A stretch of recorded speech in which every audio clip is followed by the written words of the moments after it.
Coming to you live from Stuart, Florida, the greatest little town in the world, it's the award-winning, critically acclaimed Get Up and Go show on AM 1450 WSTU.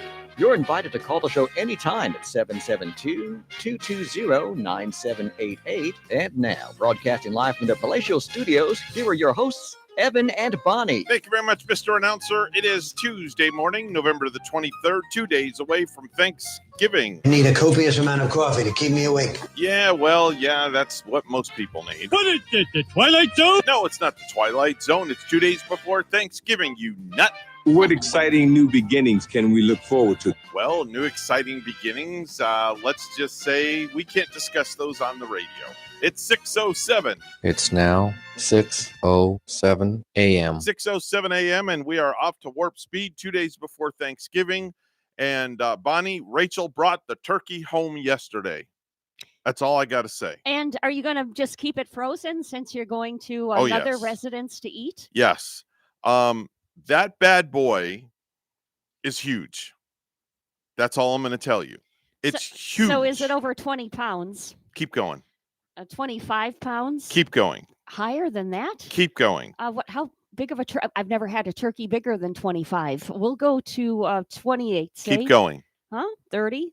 Keep going. Well, how big of a bird is this 89-pound bird? We were talking about one of those yesterday. 32-pound bird. You got to be kidding me. In my flippin' freezer. Why do they give out turkeys that are so large to families of? Everybody gets the same turkey. Everybody gets the same turkey. He does this every year. He's such a generous man. He does this every year. She brought home all the sides, all the fixins.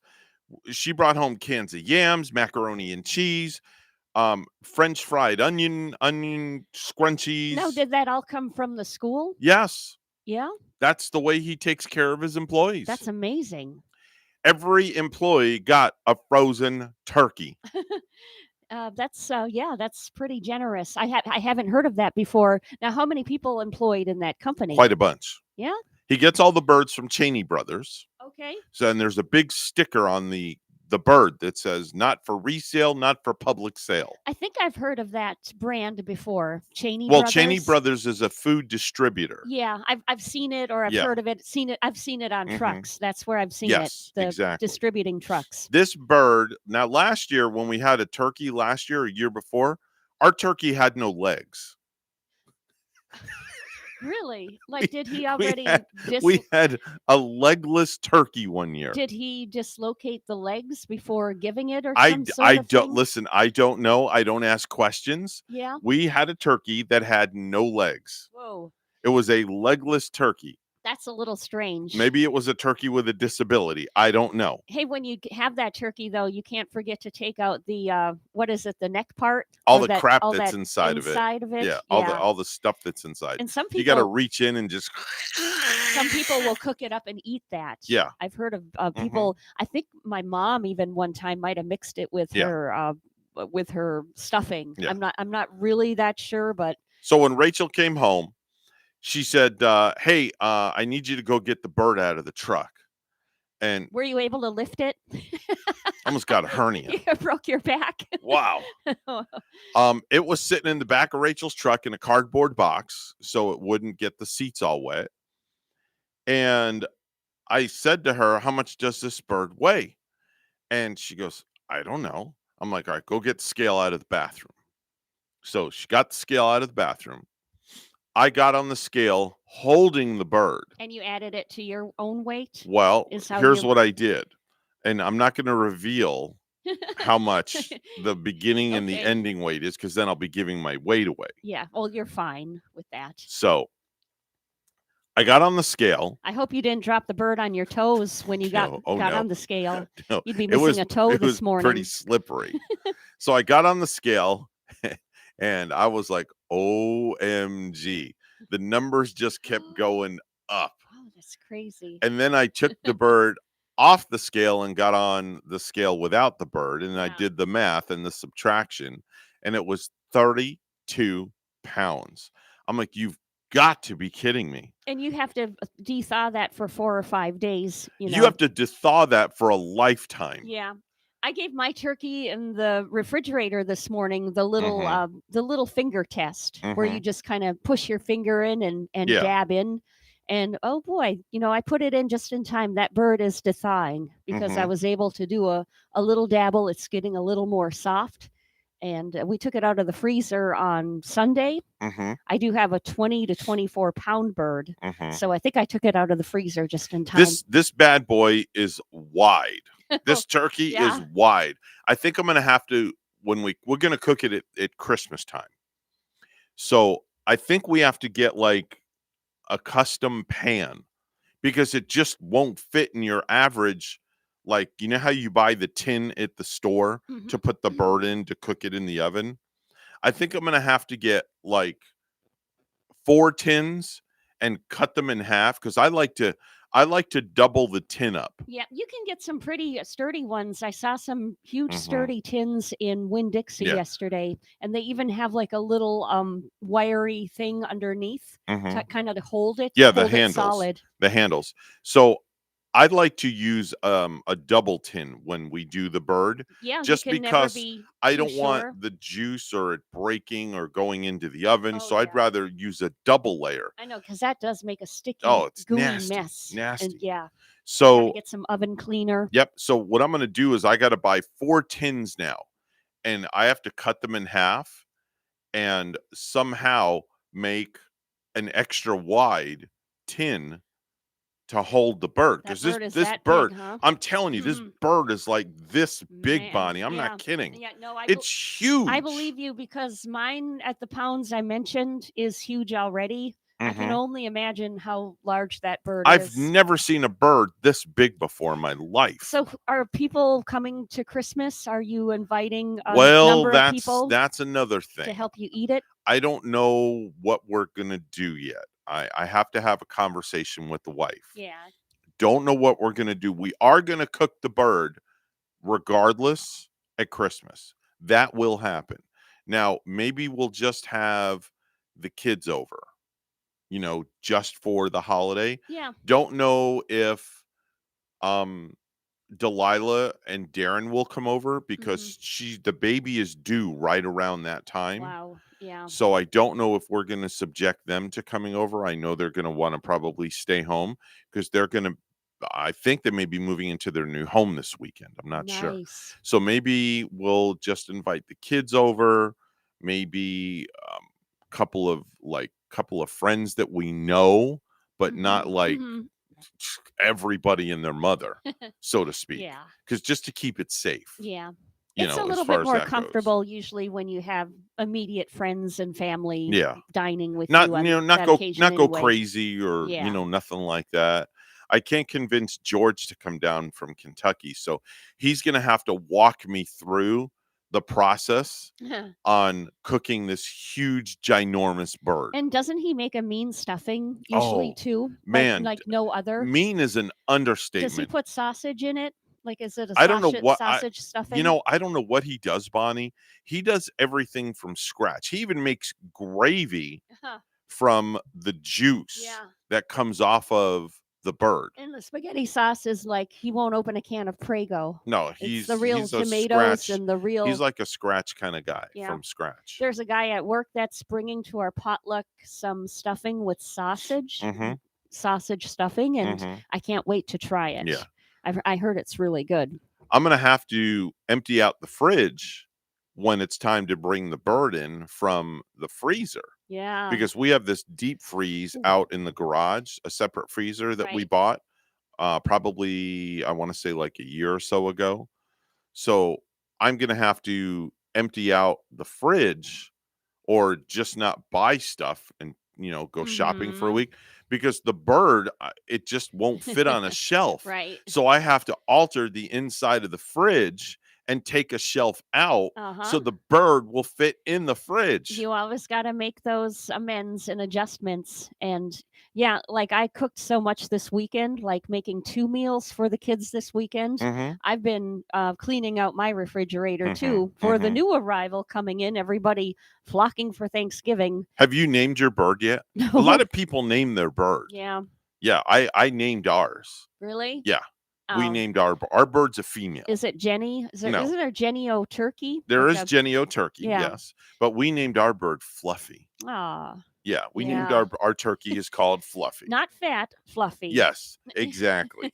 Exactly. Fluffy the bird. Yeah. That's what we've named our bird. Remember when in grade school, like remember when you had to draw a turkey?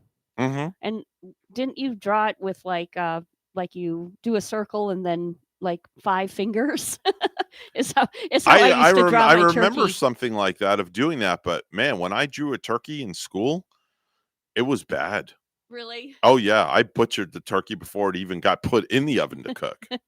It was really bad. Oh boy. Yeah. Yeah. I was never good at art and drawing in school. I think we had to it was a Christmas tree one time, and we had to use glue with construction paper and kind of glue on the ferns of the tree and make it real pretty with glitter. And mine turned out to be a gluey mess. Oh my gosh. So my teacher showed the thing that I did with that gluey Christmas tree mess and said, "Kids, this is not how you make this." She used mine as that example. Jeez. And it just it screwed me up forever. Yeah. You were not scarred. the same. You were mentally scarred. That's it. I didn't care. I should have taken a picture of this thing before I stuck it in the freezer. Wow. To show you.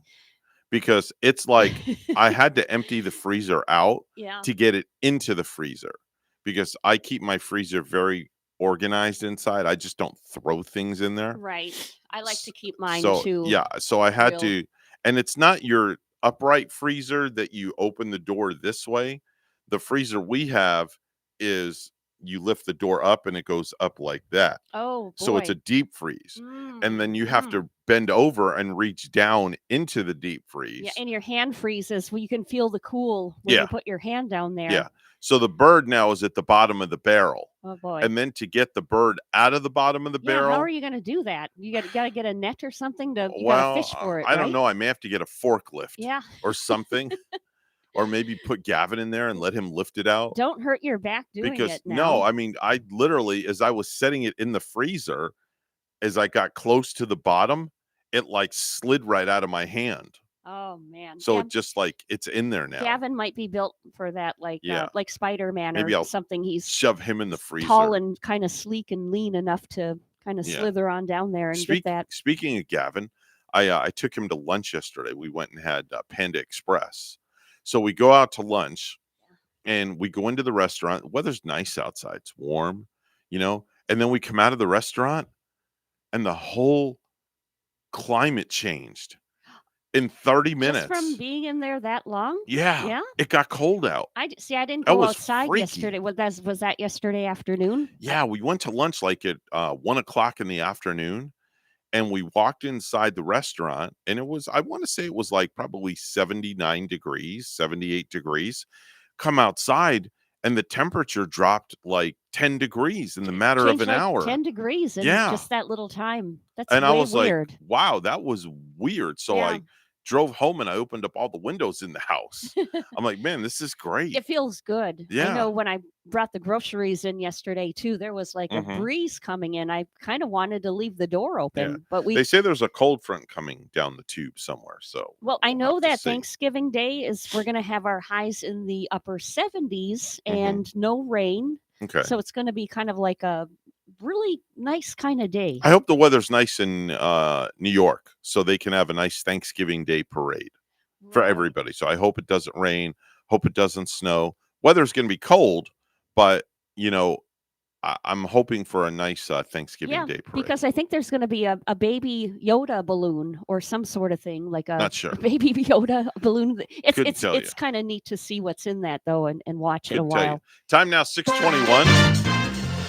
Time for news. First thing this morning, let's go right to the news desk where Bonnie's standing by with the morning headlines. Good morning, Bonnie. Good morning, Evan. Governor Ron DeSantis is calling for over $1 billion in gas tax relief. During a news conference in Daytona Beach, DeSantis proposed dropping the state gas tax during the next legislative session.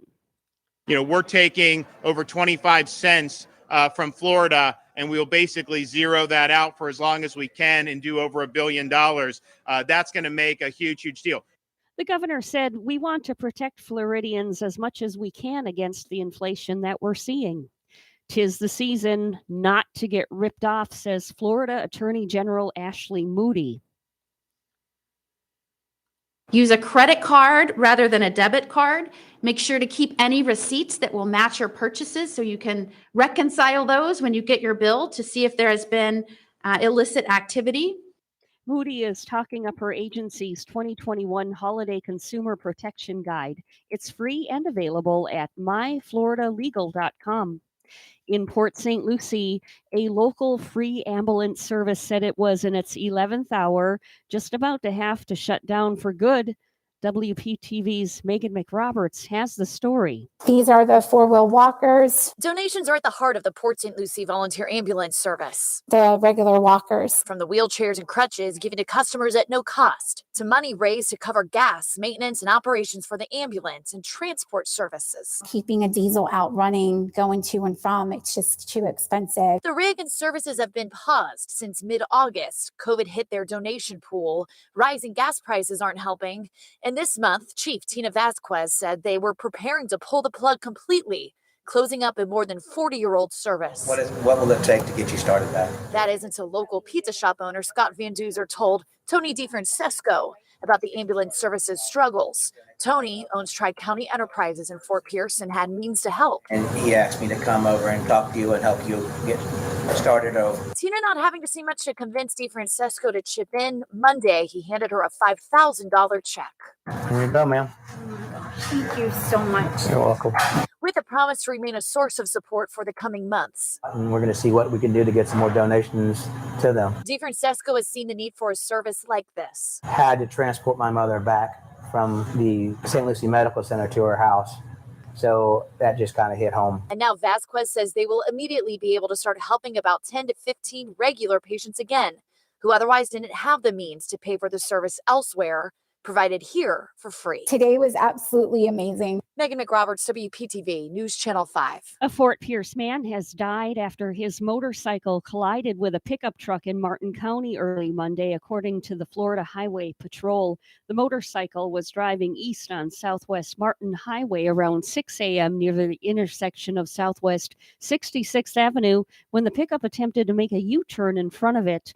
The motorcycle crashed into the front left side of the pickup. The 22-year-old rider died at the scene, FHP investigators said.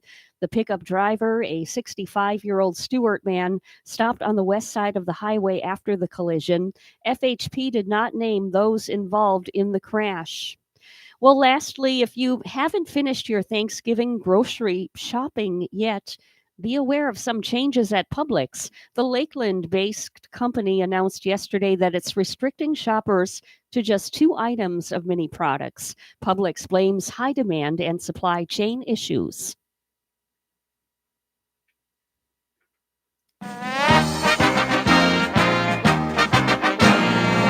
Well, last night, Monday Night Football, the Tampa Bucks defeated New York Giants in Tampa. That score was 30-10. And in the NFL, Baltimore Ravens coach John Harbaugh said he's very hopeful that quarterback Lamar Jackson will be able to participate in Tuesday's walkthrough.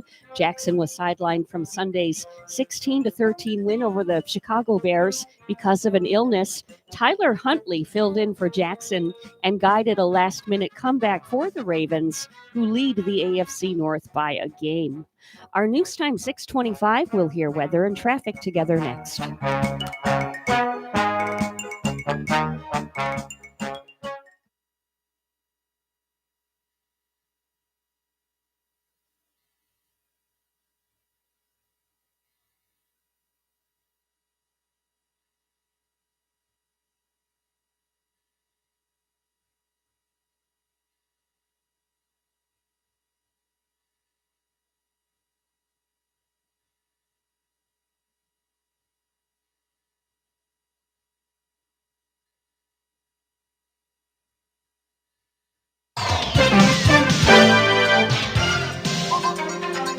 6:26 on the Get Up and Go show on a Tuesday morning with Evan and Bonnie. It's time for traffic and weather together.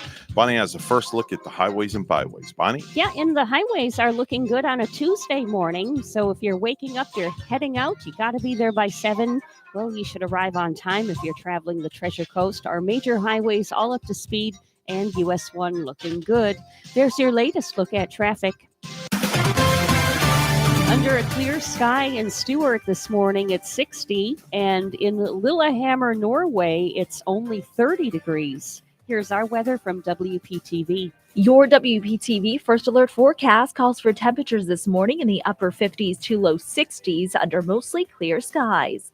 This afternoon, highs in the low 70s, lots of sunshine, low humidity, and breezy winds. Tomorrow, morning temperatures in the mid to upper 50s, afternoon highs in the low 70s, partly sunny skies, and some fast-moving showers drifting in from offshore.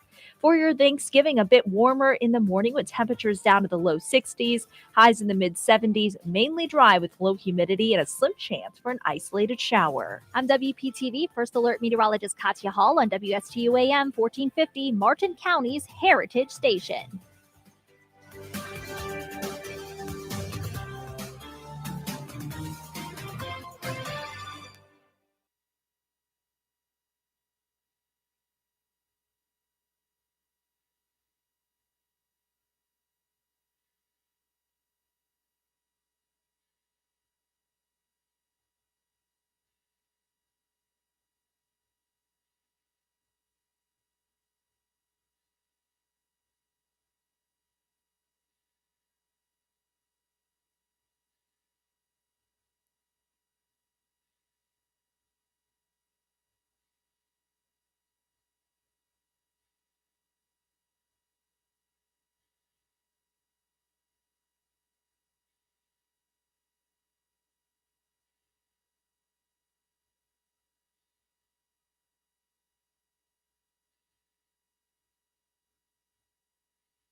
You're listening to the Get Up and Go show with Evan and Bonnie on Martin County's Heritage Station, AM 1450 WSTU. Now let's get back to the program with Evan and Bonnie.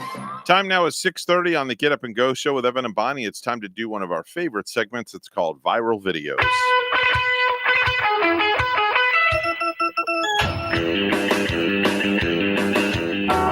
All right, so I got a couple of them. You know how there's always people posting, Bonnie, these videos of after you get your wisdom teeth out and you're in the car and you're still like all drugged up and you're saying the stupidest things. Very stupid things. And Yeah. then when the drug wears off, you're very sore for days yet from that wisdom teeth pulling. Well, a 22-year-old woman went on a very tearful, passionate rant about Taylor Swift. Oh, when she was under the Yeah. the medication. Here you go. Listen. We're always thinking about Taylor Swift, and it's not fair because I ran a whole Tumblr for her fan base for many years. I have loved her since I was 11, and I stood by her side. I stood so there upset. when everyone hated Taylor Swift, and I said she does not deserve it. It's true. And then everyone in the world woke up and they said, we love Taylor Swift. And I said, I know. I've been loving Taylor Swift since I was 11 years old. That's all I can take. I just can't take any more of that. You know, fans of Tiffany, the 1980s teen star. I think we're alone now. Yeah, remember that song? She did a nice rendition of One that. hit wonder. I gotta One hit say. wonder. Tommy James a little better, but Yeah. you know, if Tiffany was here, she might get upset by that. But something happened. Something was kind of off when she was on stage Sunday night, right here up here in Melbourne. Oh, really? Tiffany was here? Yeah. What happened? She was with her band, belting out a few tunes, including I Think We're Alone Now. Yeah. And there's footage, I guess, where you can hear Tiffany struggle with a few notes. Really? And so the fans are helping her out, singing along like word for word. And then there's video of this? Yeah. Where? I want to play it. Well, I think there's like a little F-bomb in it though. So, so near the end of the song, Tiffany apparently hears or sees something she doesn't like in the crowd, and then the bad swear word comes out like you. And a rep for the singer is saying that Tiffany had lost her voice. She got frustrated with her performance. So it's very clear in the video that she was struggling to hit several notes. Wow. So it's possible some concert goers might have been heckling, but Tiffany, she just wasn't having it. And people wondered if maybe she had a little bit to drink or some sort of thing. But it was just kind of like oil and vinegar, you know. Oil and water is what I want to say. Wow. It was just kind of weird. That's crazy. And That's crazy. happening right up here in Melbourne. So here's another video. This is kind of a cute one. It's a little boy is with his father, and the dad patiently explains to the young son why his pants are on backwards. The boy put his pants Boy on comes out of the backwards? bedroom with his pants how on sweet. backwards. Listen. Can I ask you something? Why are your back pockets in the front on your pants? Kid looks down. He's like, huh? Those are your back pockets. Huh? Those pockets go in the back So on your butt. So my butt is in front. Your pants are on backwards. You need to flip your pants. Yep. You need to take your pants off and flip them. Okay. All right? That was when that kid said, so my butt is in the front. Or I thought he was for sure. Bonnie for sure. I thought this little kid was going to say, when he turned around, I thought for sure the kid was going to say, do I have to flip my head around the other way now? Oh yeah, let's do just the opposite, right? Dad. Or my butt's in the front. So that was just too cute. I've seen the kids put like the shoes on the wrong feet before. Oh, I've done that. But I haven't seen a kid put on his pants like backwards with the back pants pockets in his front. my kids have done that. Yeah, when they were younger, yeah, they put their pants on backwards. Definitely, Wow. Definitely so. So I found a couple of stories I wanted to share with you this morning. Let me find this one here first. This is from the pages of my favorite reading material when I go to my office. Why do I think of Red Book every time? I don't know. Red Book just comes to mind before Cosmo. I does, tried for Red some Book reason. and I didn't like it. Oh, but doesn't it have good recipes and everything? It does, but there's not enough reading material. And Oh. I don't, I prefer to read Cosmo. Oh, That's okay. just me. That just reminds me, I've got to get my magazines back to the library that I I'm took going out. to charge you a late fee. How long's it been? You've had them for like a year now, You right? know, these are new magazines, but not so new anymore. I checked them out a while ago. Oh my gosh. They haven't fined me though for late No? returns on the magazine. Okay. I think they like to slide a little bit, but Maybe- I always bring them back. Maybe they'll send the magazine patrol after you. Who knows? Anyway, your sleeping position, this is true article here. Your sleeping position can reveal what sort of personality you have. And even better, it can reveal what sort of personality your partner has. Now, I would assume that most sleeping positions are sideline. Well, you'd be surprised. Here's sleeping position number 1, curled up on your side. That is known as the fetal position, and it's the most common position with 41% of the population sleeping this way. Yeah, that Now, makes twice sense. as many women as men Oh, yeah. sleep this way. I mean, People that sleep like this may seem tough on the surface, but they're very shy and very sensitive. and Yes. maybe vulnerable too. Mhm. Or do they give that word in there? No, just says Oh, okay. shy and sensitive. How many people are lying on their back, face up, We're going to get to that one. supine? Okay, now on your side, straight as a log, not curled up in a fetal position.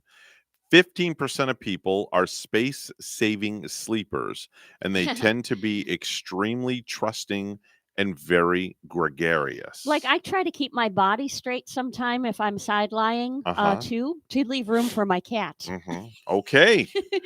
Now, arms outstretched and sideways. Beware the 13% of people who sleep like this. Like with their arms up stretched? Yes, Yeah? like Superman flying. Huh.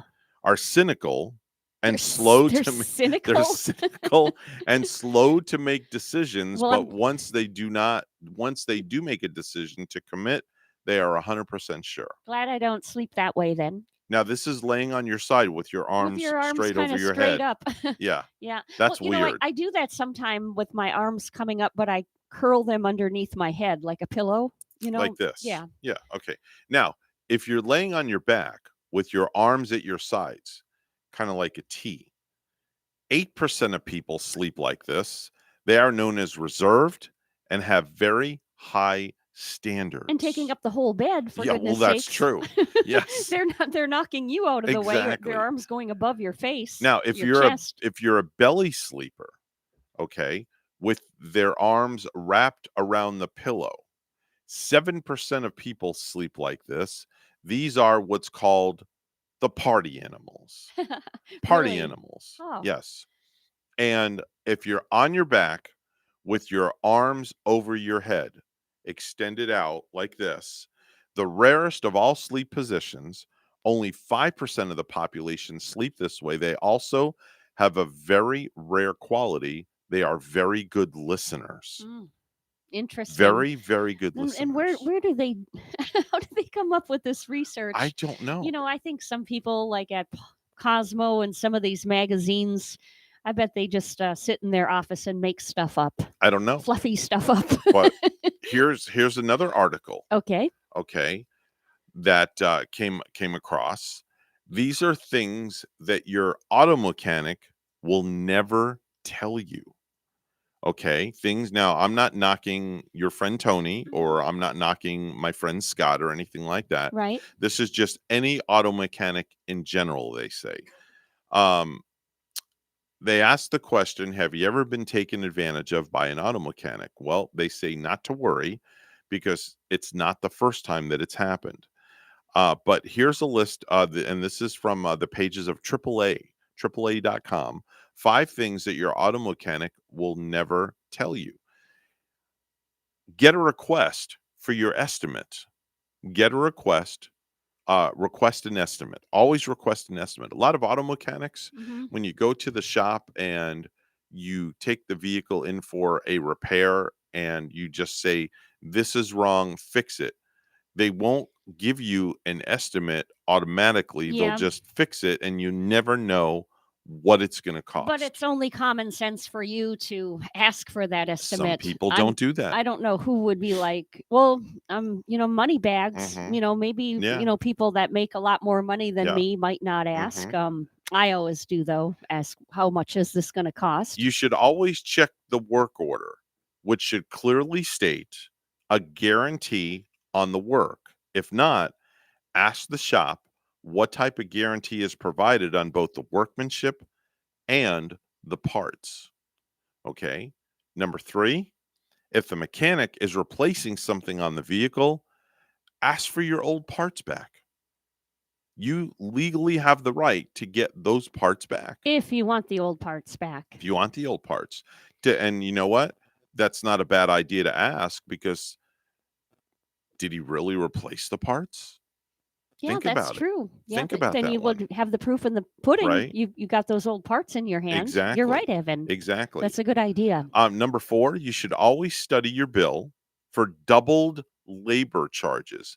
It's a little dirty secret. Oh. Doubled labor charges. I know Tony would never do that to Okay. me. He's always been really good.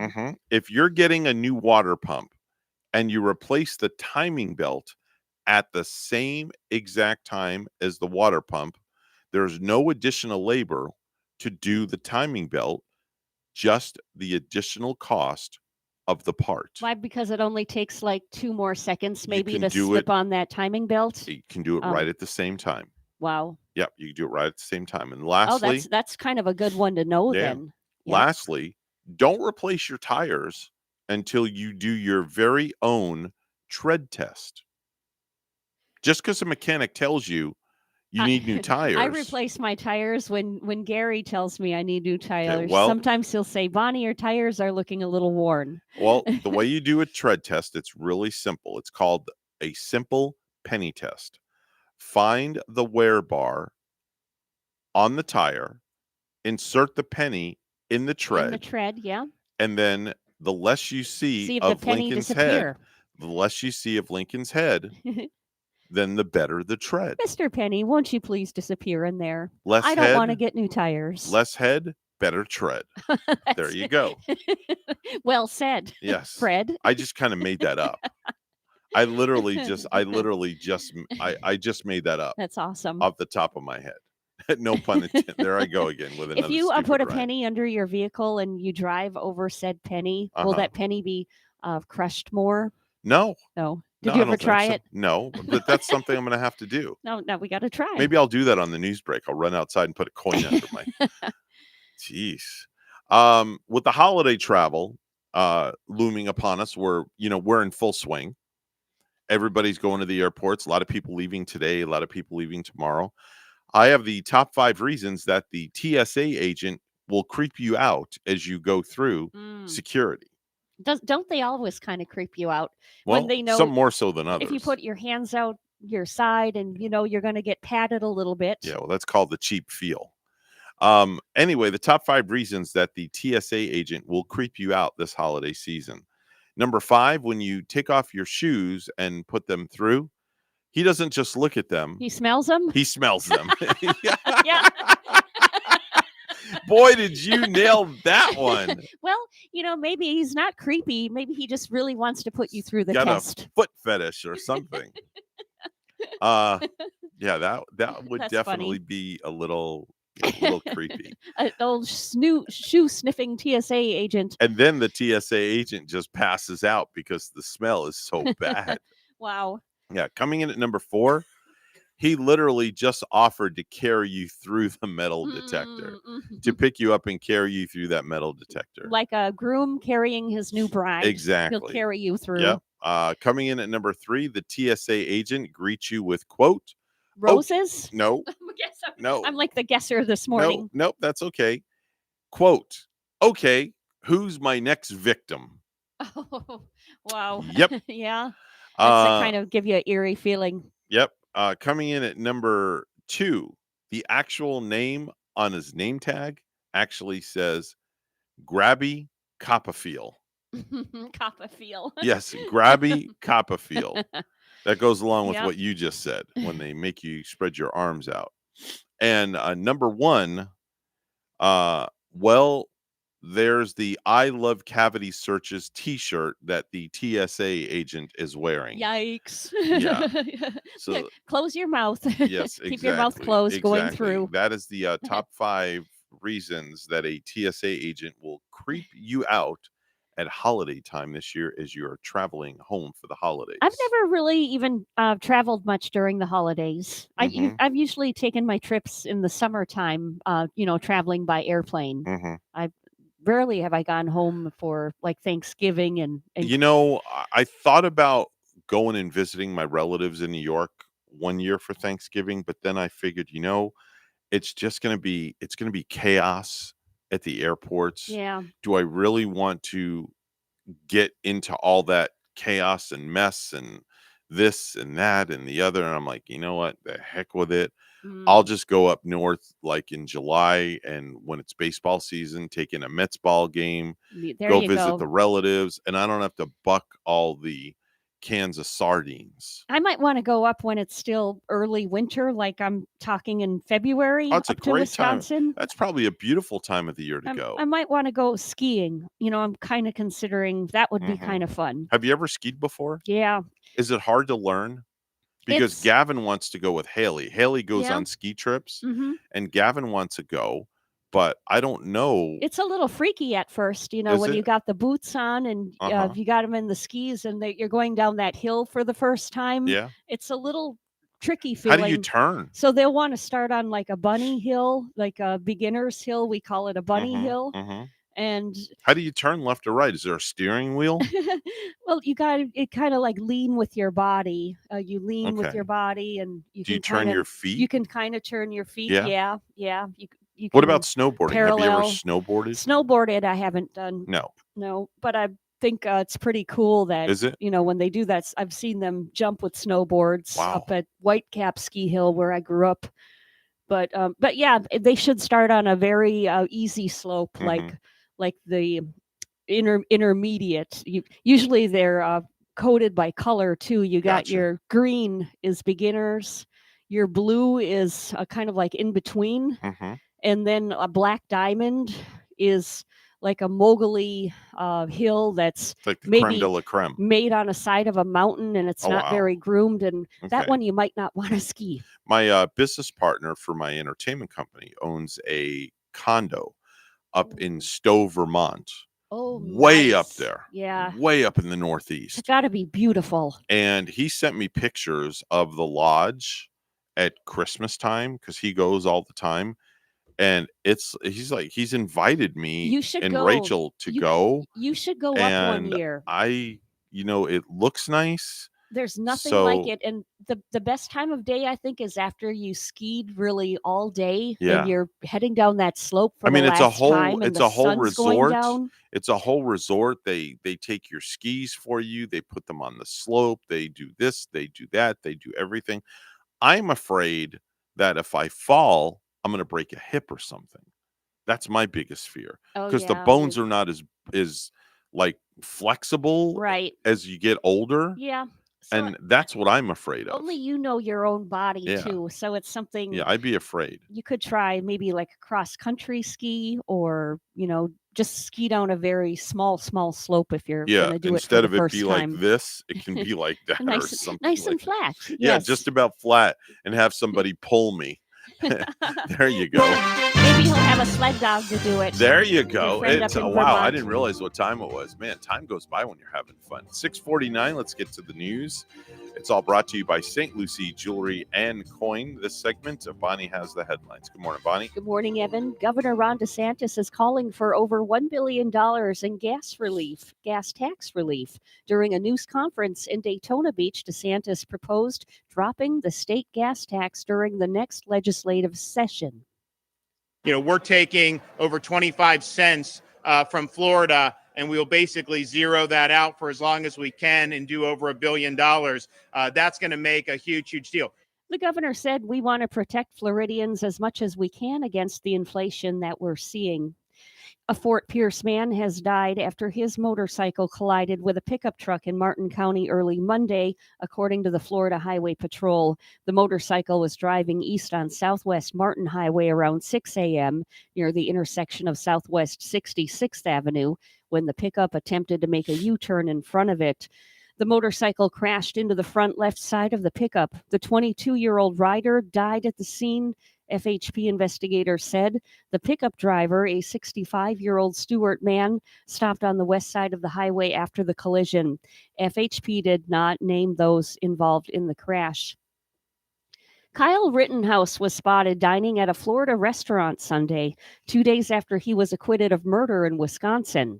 A photograph circulating on social media shows Rittenhouse seated at a table at Smokin' Jerry's Tiki Bar and Grill in Placida, about an hour northwest of Fort Myers.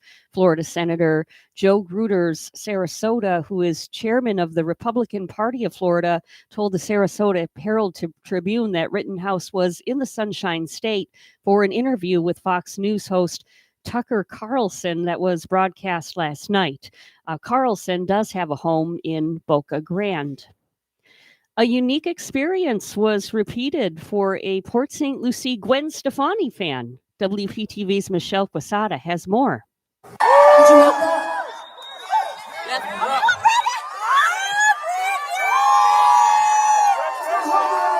Closing one chapter of his life. I love you so much.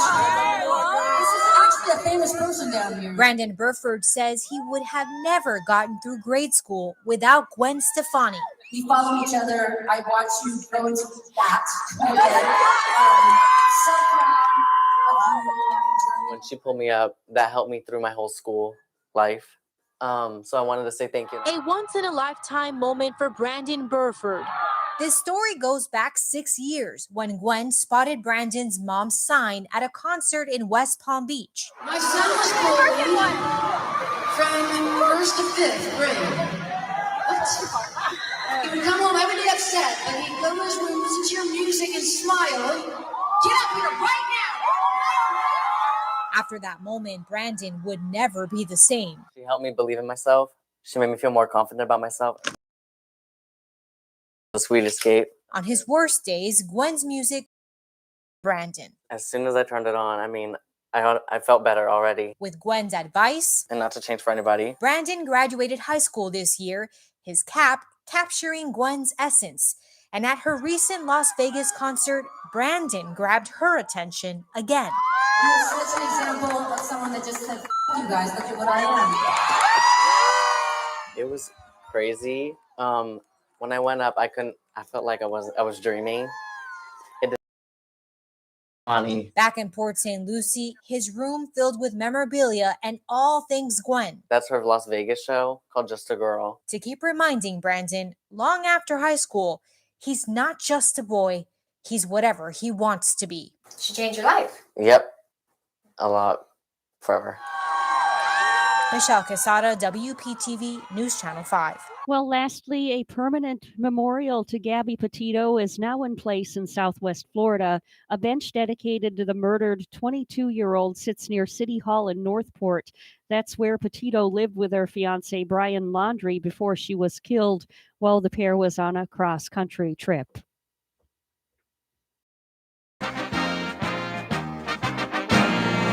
Los Angeles Lakers superstar LeBron James has been suspended one game for recklessly hitting Detroit Pistons center Isaiah Stewart in the face during their altercation in Sunday's game.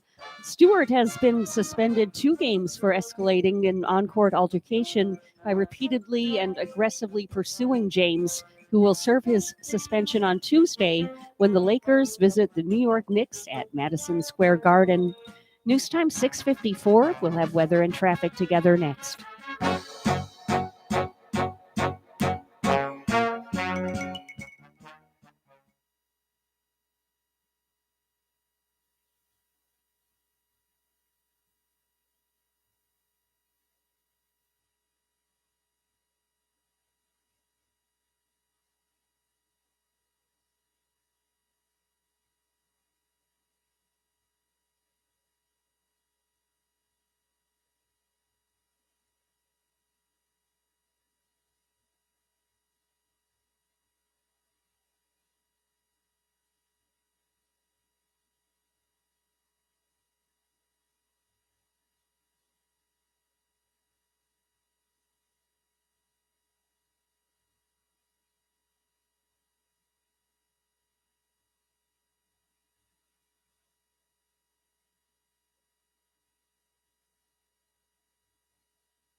6:55. Let's get right to it. It's time for traffic weather together. Bonnie? Well, we have a nice ride out on our highways. So far, looking so good on this early Tuesday morning with the major highways all up to speed.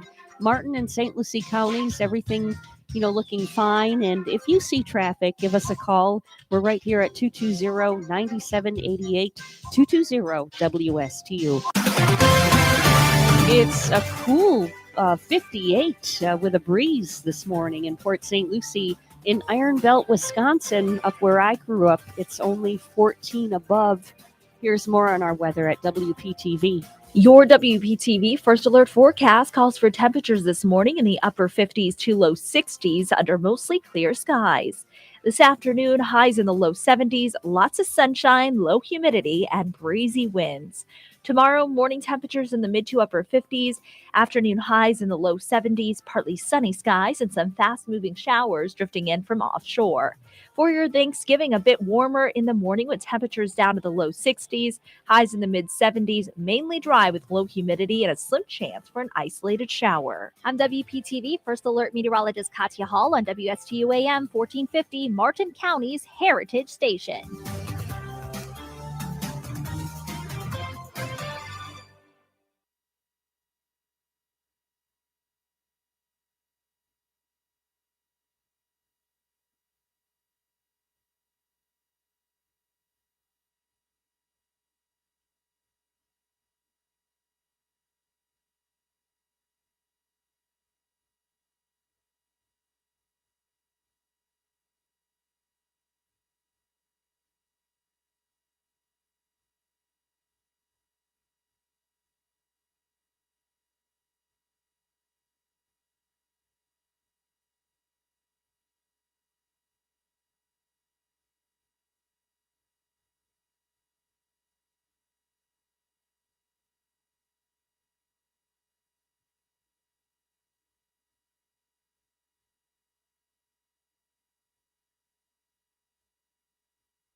If you have a suggestion for the show, we would love to hear from you. Send us an email to WSTUmorningshow@gmail.com. Now let's get back to the Get Up and Go show. Here's Evan and Bonnie. It's coming up on 7 a.m. this morning right here at WSTU Stewart, Martin County's Heritage Station. The news is coming up next, and then hour number 2 for me and you right here on the Get Up and Go show. Don't go anywhere.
Live from Stuart, Florida, the greatest little town in the world, it's the award-winning, critically acclaimed Get Up and Go show on AM 1450 WSTU. You're invited to call the show anytime at 772-220-9788. And now, broadcasting live from their palatial studios, here are your hosts, Evan and Bonnie. Thank you very much, Madam Announcer. Hour number 2 for me and you on the Get Up and Go show. What's up, my brother? What's up, my brother? I've got good news and good news. All right, tell me the good news. Tell him the good news. All right, I just said, tell me the good news. All right, just get right to it.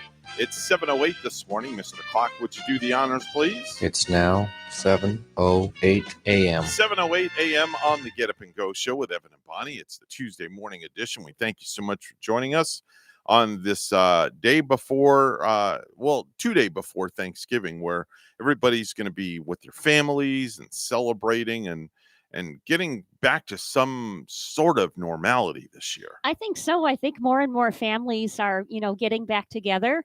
And I got to say, Evan, I'm kind of happy for maybe the older folks and the elderly who are finally going to be able to be with more of their families. I know. I felt so bad last year that the older folks could not get out of the assisted living facilities. They were trapped inside. It was bad last year, and I felt really bad for the elderly. But this year, it seems like they're going to be able to spend it with their grandkids. Yeah, and you felt bad for their kids too that couldn't go to see them at the elderly home or the old folks home. Yeah, And definitely. there was definitely a split, but more families together this year. That's happiness. It's going to be a great time. Yeah. It's going to be a good time. I can hardly wait. I went to get most of my food items that I needed for my holiday table yesterday. And I think now all I need is the pumpkin pie and some whipped cream. There you go. So I'm on top of it. Go to your local bakery and you'll be all good to go. Hey, I should do that this year. I didn't think Go of to your that. Publix bakery. A Publix bakery. Go to your Publix bakery. They've got great pumpkin pie, great apple pie. Or maybe I'll go to one of these mom and pop shop bakeries There around you go. town. And, There you go. I might just do that sort of thing. There you go. Yeah. Oh, or Ellie's Deli. Chef Mark has Yeah. homemade pies. Yeah, go right there. Order them up from him. Oh, yeah. I think he has the pumpkin pie going. Maybe like a squash pie. Let me tell you, when I walked in there yesterday to meet with Mark and talk about, in fact, speaking of which, Chef Mark is going to be joining us Thursday morning with tips on how to properly cook your turkey. That's so spectacular Yeah. that he's going to be right here It's on going the to be show great. with It's us. going to be great. Looking so forward to it. I'm going to definitely. ask him, like, how many days later should you still be eating that turkey? No, like, he'll be is giving you there all a those tips. 2 or 3 day rule for Yeah. those leftovers? Yeah, he'll be giving you all those tips. It's going to Yes. be a lot of fun. Let's get the birthdays and anniversaries. News on the radio. Happy birthday. Happy birthday. Happy birthday. If you're born today, November the 23rd, we say happy birthday to you and yours. Bonnie, what do you got this morning? Well, I don't know because I usually go to Facebook really to find my birthdays, and my Facebook page really hasn't been updating for me. Every time I go there, I see the same people and no birthdays that they're giving me. Really? So I guess just happy birthday to you if you're celebrating. I Wow. should try to. How do I hit a refresh here on this page? I don't even. Are you on your see- browser? I don't even see a refresh. But every time I open it, the same stuff seems to be coming up. Hold on. I'm going to refresh you here. Get over here. There's a little squirrely thing here. You just hit that right there. And not too many people liked my new profile picture, so I'm wondering. Yeah, if what's up with that? People don't like me anymore or something. Maybe I get on there and I get too political. I No. don't know. Oh. Listen, it is what it is. But I'm not chased off by the Facebook No. police. Thank so God. All right, so what do you got for me? Anything? I don't. Nothing? Nobody Zero? that I know of. Zip? Zilch? No. I can't believe that. I can't believe you have nothing. All right, Miley Cyrus, 29 years old today. There, we start with somebody you know. Yeah, and I can't believe she's that old already. I know. Not that I'm considering 29 old, but Hannah Montana. And Yeah. I remember her when she was maybe 14 or 15. Yeah. Just a bitty girl, right? How about Snooki? Remember her? I do. Let me Snooki. guess. Nicole Snooki, Polizzi. Is she about 44 today? 34. That's it? Yeah, the Jersey Shore star who's now somebody's mother. That's right. She is. She became a mom, right? Yep. And Her and who's Miley the share the dad? same The birthday. situation, is he like the father? That's a terrible situation. Couldn't tell you you. remember the situation? Yes. The guy that had like 10 pounds of paste in his hair. And he worked out. I saw a documentary on them. He used to go to the gym, like all the time to like keep himself conditioned for the show. What did their day consist of? It consisted of cleaning the apartment. Let's see, going to the gym, wearing nice clothes, and going out to eat, and hanging out on the Jersey Shore, I guess. And that was it. The life of the Jersey Shore kids. That's all it really consisted of. What are you looking at over there? I'm Google search map. Yeah, I'm looking at something while you're talking, so I'm just trying to find a location where I have to go later today. That's all. Okay. Lucas Gray Beal is 37. That's Sharpay's brother Ryan. I'm actually just spying on somebody's Beal house. was the last name Beal, as in Gray Beal. Gray Beal. Gray Beal. Lucas Gray Beal. How do you spell the last name there? Grabeel. Oh, Gray Beal. Gray Beal. Grable, Gray Beal, Grabeel. You can say it many different ways. Anyway, that's Sharpay's brother Ryan in the High School Musical films. Kelly Brook, 42 years old today. Kelly Brook or Yes. Brock? Kelly. No, Brooke. B-R-O-O-K. Who's she? Well, I couldn't tell you. Just says she floated under the radar for years. But after doing both Playboy and Piranha 3D, her raw natural talents can no longer be denied. Oh, that's why I don't know her. She's in Playboy. Yeah, and I don't read that. And neither do I. So there you go. Oh, you've never looked at a Playboy? Come on. Ages ago, I did. I kept them under I my just bed. hit my tooth on the microphone. Oh, no. Ouch. Got to get you to the dentist. Be careful there. The young urban troubadour from the Dog Pound, Corrupt, is 49 years old today. The host of Walking Dead recap show, Chris Hardwick, is 50. Sally Richardson Whitfield, 54. That's Eureka and Stitch's star. John Henton is 61. That's Miss Slap on the Huleys. All right, finally, we got somebody we know. Bruce Hornsby. Oh. He was in town not too long ago. I think just a couple of weeks ago, he played the Lyric Theater here in Stewart. Did he really? Yeah. They had a show, and I was going to mention it one Friday during my best bets, but then I looked at the show, and they were all sold out for Bruce Hornsby. He played up here, and he also played down somewhere like in the Boca Raton area. First one weekend down south, and then he was up here. But he's really, he's very talented at what he does. His music is good. He's got a lot of great songs. I'm stalling because I'm waiting for this commercial to go by. I've actually met him before too. I met him at a tropical smoothie cafe right here in Stewart. This is like one of my all-time favorites. I know you played this at the music station. We sure did. And this was a very popular song. Yeah, and back when he was at the door at Tropical Smoothie, I thought I recognized him. I said, "Where do I know you from the Treasure Coast? You look so familiar." So I've seen the videos, his 1980s videos. He looked down at me and he said, "You probably recognize me because I'm Bruce Hornsby." Yeah. And that was a Tropical Smoothie right over here on Monterey. Yeah, he had a great ramp to talk up on this song. I mean, you could just literally talk all day long until the vocals kicked in, like right here.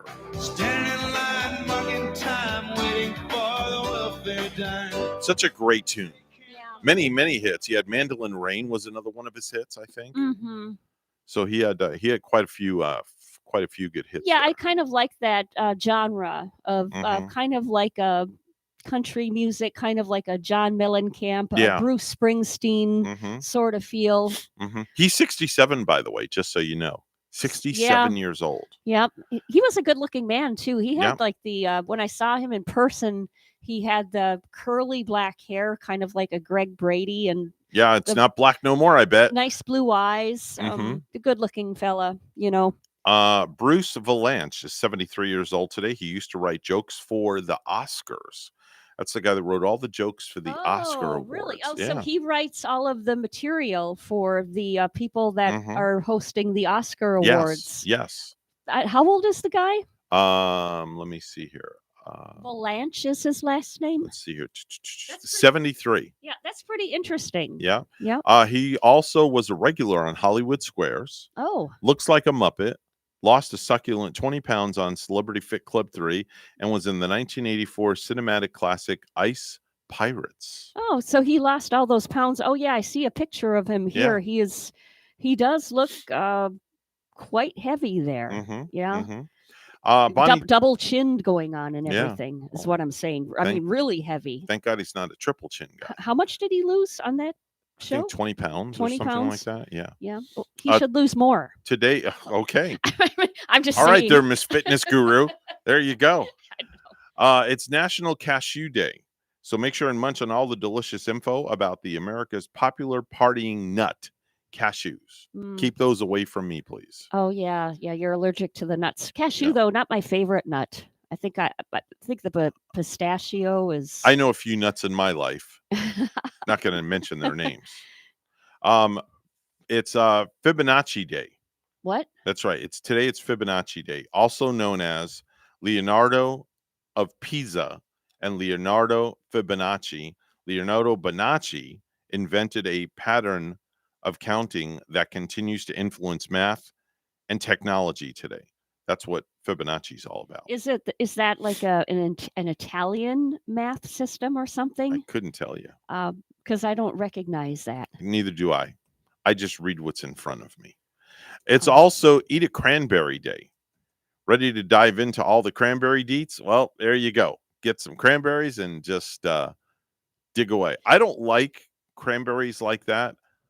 I like the jellied cranberry. Oh yeah, me too. Comes in the can. Ocean Spray. That's what I bought. They had like two for $3 at Winn-Dixie yesterday. $2-3. Okay. And or BOGO, buy one get that's one. One of the items too were Publix. There's that Publix we had on the news that's over in oh good gosh, what town is that? Lakeland, the Lakeland-based company. They're having a limit to some of the Thanksgiving items. People are hoarding the stuff. The cranberry sauce is one of those items. Yes. So when you go buy your cranberry sauce for the turkey this holiday season, you only need 1 or 2 cans anyway. I don't know why people would want to hoard. Here's my thought on this. 1 can will get you 8 slices of cranberry. 1 can. And there's usually 1 or 2 people at the dinner table who don't even take the cranberry, right? No, and the average person will take one slice. 1 slice, that's 8 people you can feed in 1 can. And I might buy 2 cans because I like a little bit left over. I do enjoy the cranberry with my turkey. It is really good. Yep. It is very good. Lastly, it's National Espresso Day. So make sure and go have an espresso. And by the way, I just figured this out. I've always called it espresso.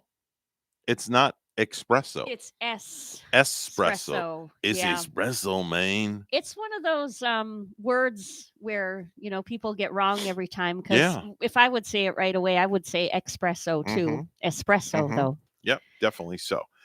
Time now. 7:20 on the Get Up and Go show with Evan and Bonnie. It's time for news. Let's get right to the news desk where Bonnie has the headlines. Good morning, Bonnie. Good morning, Evan. 'Tis the season not to get ripped off, says Florida Attorney General Ashley Moody. Use a credit card rather than a debit card. Make sure to keep any receipts that will match your purchases so you can reconcile those when you get your bill to see if there has been illicit activity.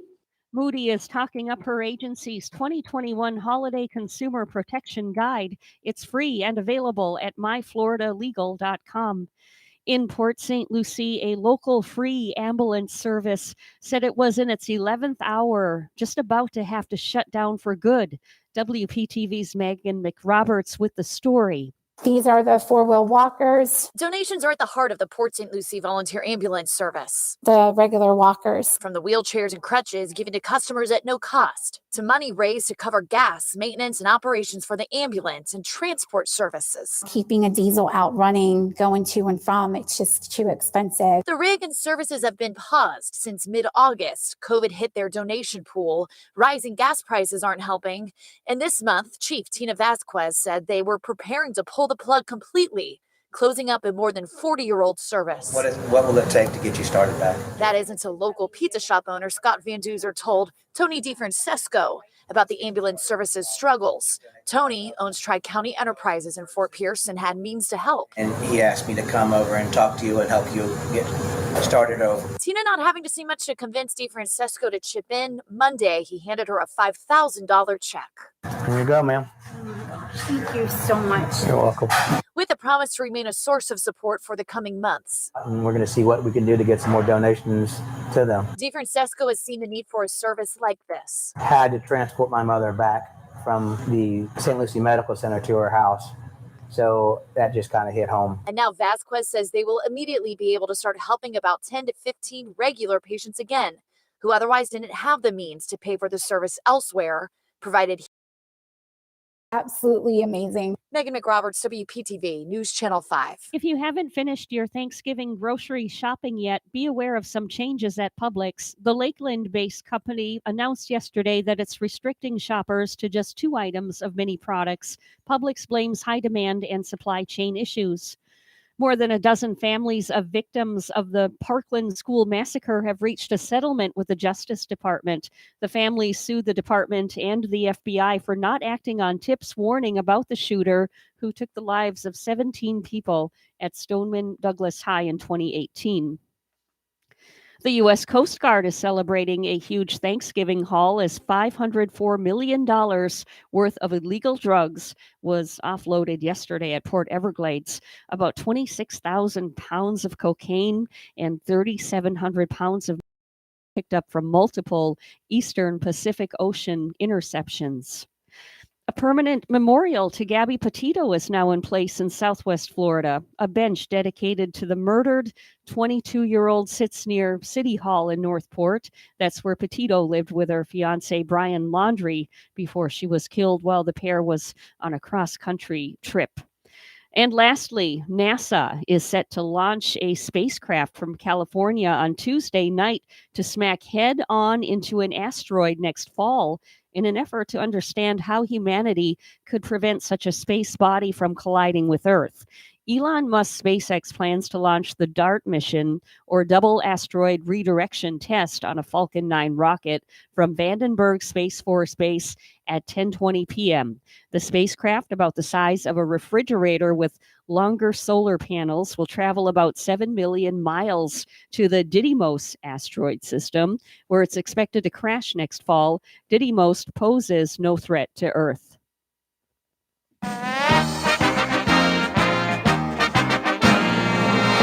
The Bucks bounced back in prime time. Tampa Bay snapping a 2-game skid with a 30-10 home victory over the New York Giants Monday Night Football.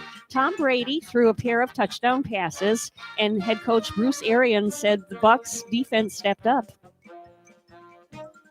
Good pass rush, really good coverage. I thought front and back end played well together, and and we feed off the crowd. We should, and make it hard on teams. Tampa Bay improved to 7-3 on the season, including 5-0 at home. Our news time 7:25, and we'll have weather and traffic together next.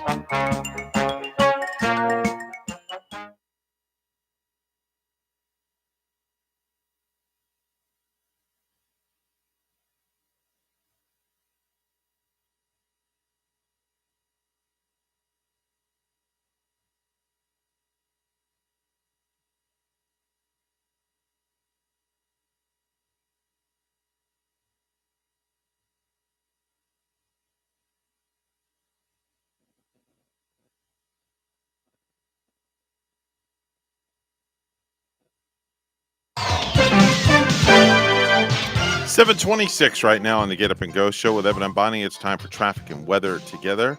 Bonnie, how's it looking outside? We do see an accident right now. This is in Indiantown this morning. This happened just minutes ago. It's an accident at Southwest Indian Avenue and Southwest Warfield Boulevard in Indiantown. There is heavy roadblock, backup with traffic in that Indiantown area. at the moment due to that accident. To the north of us, we find another one. This is up in Fort Pierce, an accident on I-95 southbound Fort Pierce, and it's at mile marker 138 with no roadblock. If you see something, say something, give us a call at 220-9788, 220-WSTU.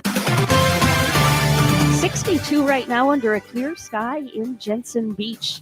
And in Germantown, Maryland, it's only 29. Here's our weather at WPTV. Your WPTV First Alert forecast calls for temperatures this morning in the upper 50s to low 60s under mostly clear skies. This afternoon, highs in the low 70s, lots of sunshine, low humidity, and breezy winds. Tomorrow, morning temperatures in the mid to upper 50s, afternoon highs in the low 70s, partly sunny skies, and some fast-moving showers drifting in from offshore.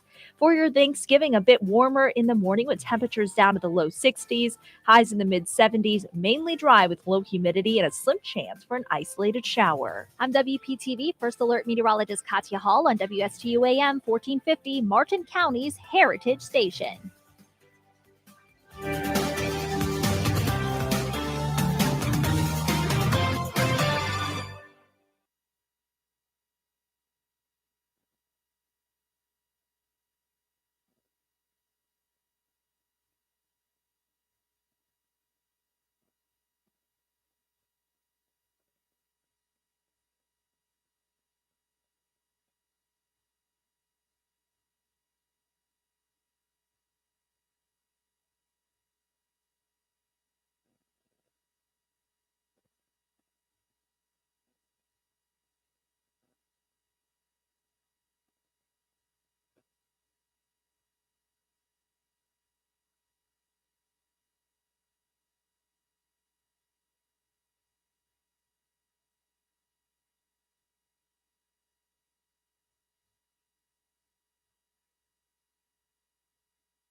The Get Up and Go Show would love to hear from you live on the air. Give us a call at any time. Now let's get back to the program. Here's Evan and Bonnie.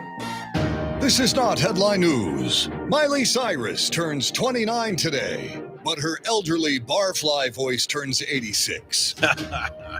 Marvel has revealed why they made Hawkeye into a series instead of a movie. It's because he's just a regular guy who shoots arrows. Duh. The new Fitbit tells you when you should not work out, or as it's also known as, a watch. And in sports, Aaron Rodgers said his injured toe was very painful during Sunday's game. Kind of like what we viewers feel watching him act in a State Farm commercial. This is not headline news. From not headline news, we go to the stupid stuff. And now it's time for Stupid News, It's so stupid and awesome. where we ask the important questions. Are some people too stupid to live? Why are people so stupid? Love the banjo. Love the banjo picking. It's a clean banjo. Yeah, it is. Like to Clean. meet the guy that's Clean, playing not this. mean. Let's go to Minneapolis, where a 44-year-old guy named Frank Towers recently got arrested on Friday after he basically got naked at the airport and started pleasuring himself. Yikes. Then got into it with a TSA agent and threatened to kill him. Did you have something about weird TSA agents? Yes. Look at what they got to put up with. Right? And when airport police told him to stand down, he refused because he said, quote, "It's a free country." When they confronted him, he just picked up a stanchion post and started swinging it around like a weapon. Wow. That's one of these things that, if you don't know what a stanchion is, it's got the strap that comes out. It's used to create lines before going through security. Well, anyway, he swung it around and threw it at the TSA agent. Then the police confronted him, and that's when he dropped the "It's a free country" line. They eventually had to tase the guy while he was naked. Wow. And they didn't know about the nakedness until they checked the security footage later on. Well, They that's also- one tough bird there because it's Yeah. very cold in Minneapolis. Yeah. They also found footage of him punching and headbutting TV screens, and he threw a chair at one point.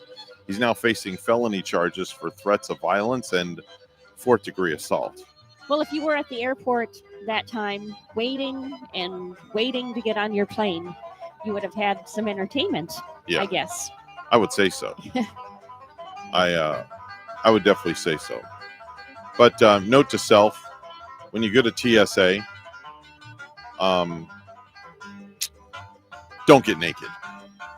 Yeah. Yeah, I just don't get naked. I don't know why somebody would even have the urge to take off their clothes. That's just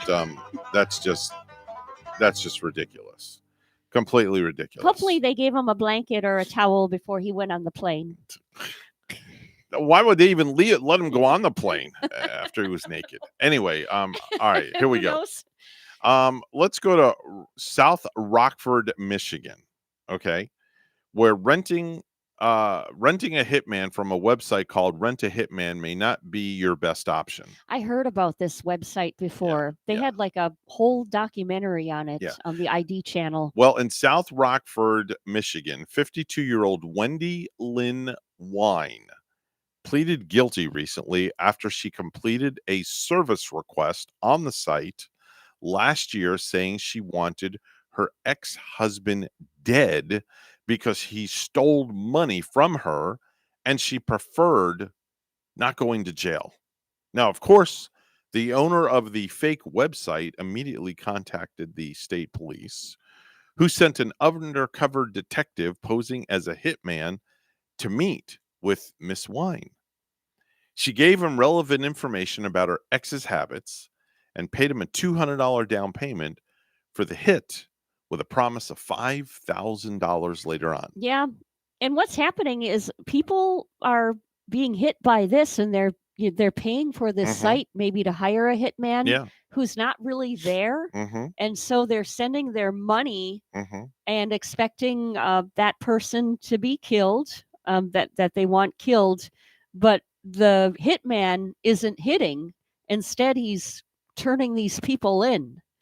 So it's like the tide turns on all of these people trying to hire them. And then, of course, they're in trouble, which they should be for even attempting to hiring the hitman. Yeah, I agree with you. But that's just no.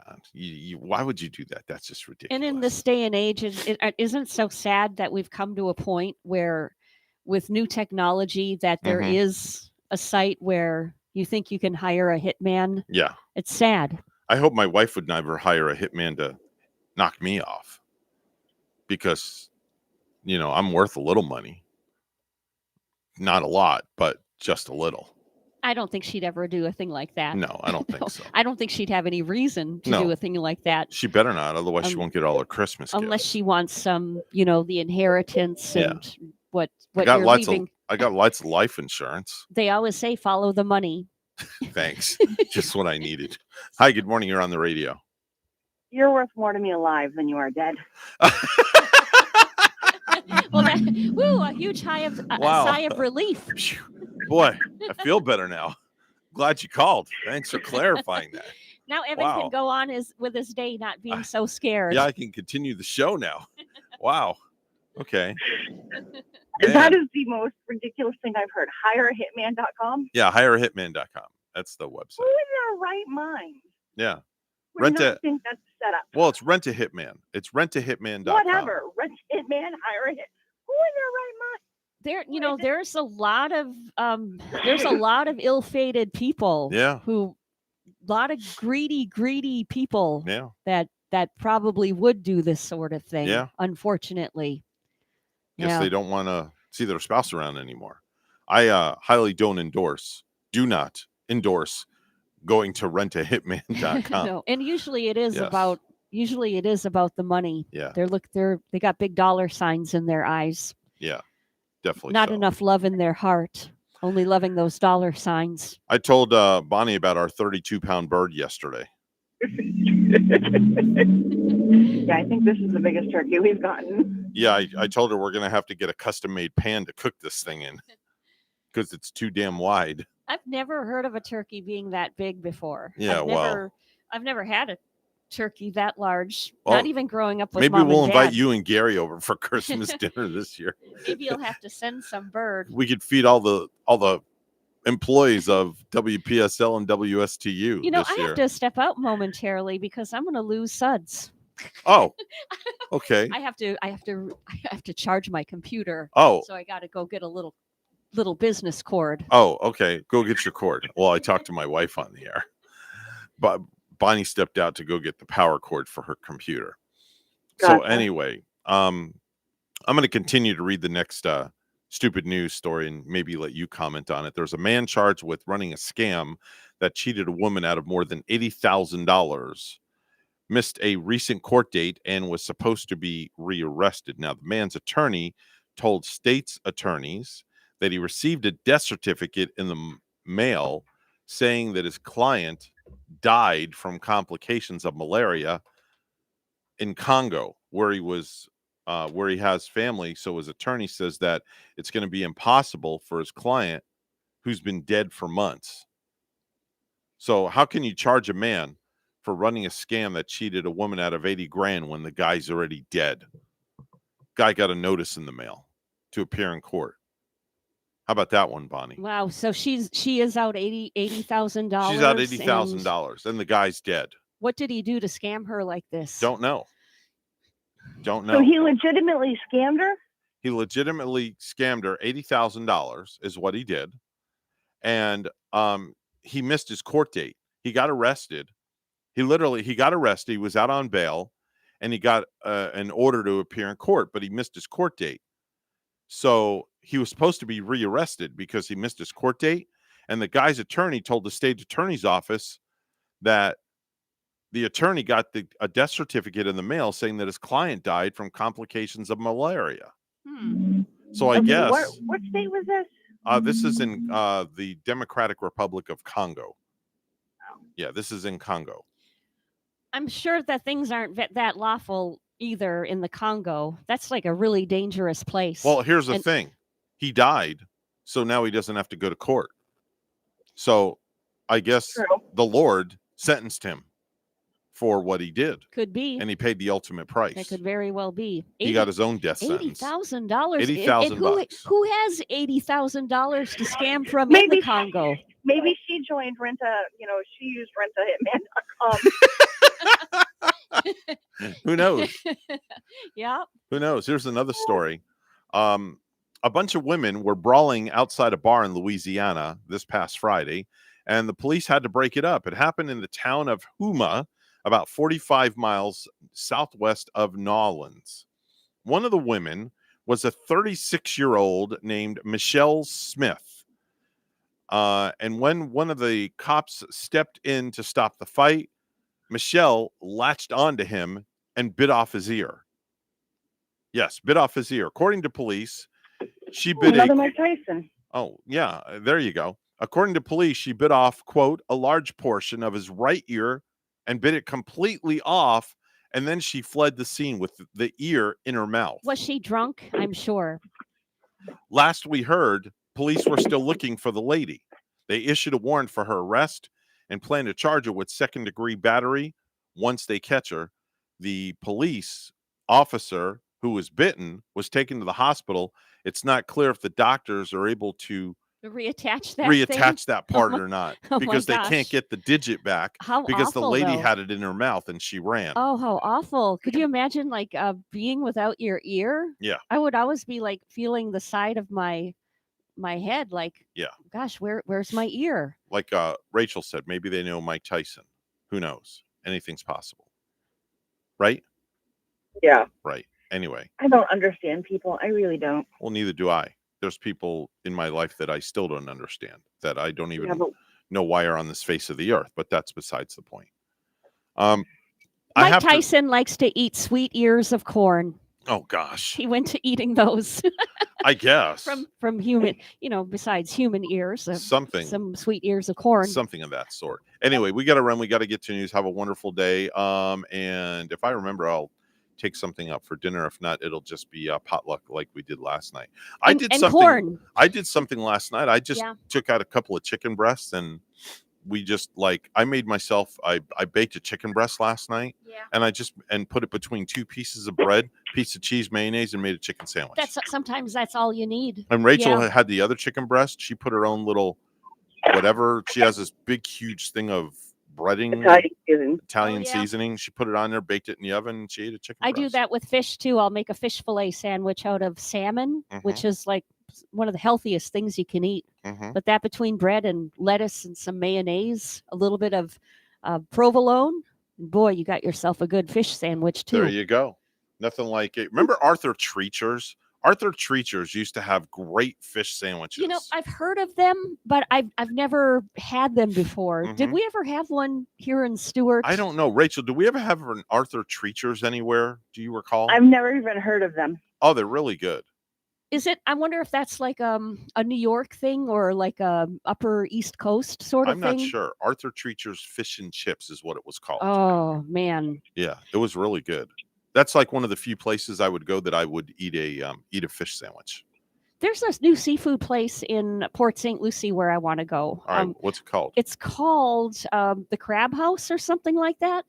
And it's on the corner of Port St. Lucie Boulevard and Crab Leg Way. St. Lucie West Boulevard. Okay. And it's in that place where, let's see, there was another restaurant in there. I think Johnny V's was in there at one time. Oh, yes. Oh, man.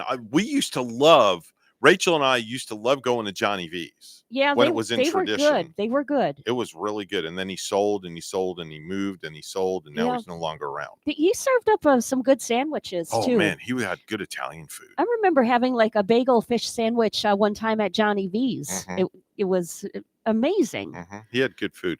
Anyway, we got to run. Have a marvelous day at work. It's 7:45 on the Get Up and Go show with Evan and Bonnie. It's time to do news, and we're going to get right to the news and the headlines. It's all brought to you by St. Lucie Jewelry and Coin. Bonnie standing by with the morning headlines. Good morning, Bonnie. Good morning, Evan. A Fort Pierce man has died after his motorcycle collided with a pickup truck in Martin County early Monday, according to the Florida Highway Patrol. The motorcycle was driving east on Southwest Martin Highway around 6 a.m. near the intersection of Southwest 66th Avenue when the pickup attempted to make a U-turn in front of it. The motorcycle crashed into the front left side of the pickup. The 22-year-old rider died at the scene, FHP investigators said. The pickup driver, a 65-year-old Stewart man, stopped on the west side of the highway after the collision. FHP did not name those involved in the crash. Governor Ron DeSantis is calling for over $1 billion in gas tax relief. During a news conference in Daytona Beach, DeSantis proposed dropping the state gas tax during the next legislative session. We're taking over 25 cents from Florida and we'll basically zero that out for as long as we can and do over $1 billion. That's going to make a huge, huge deal.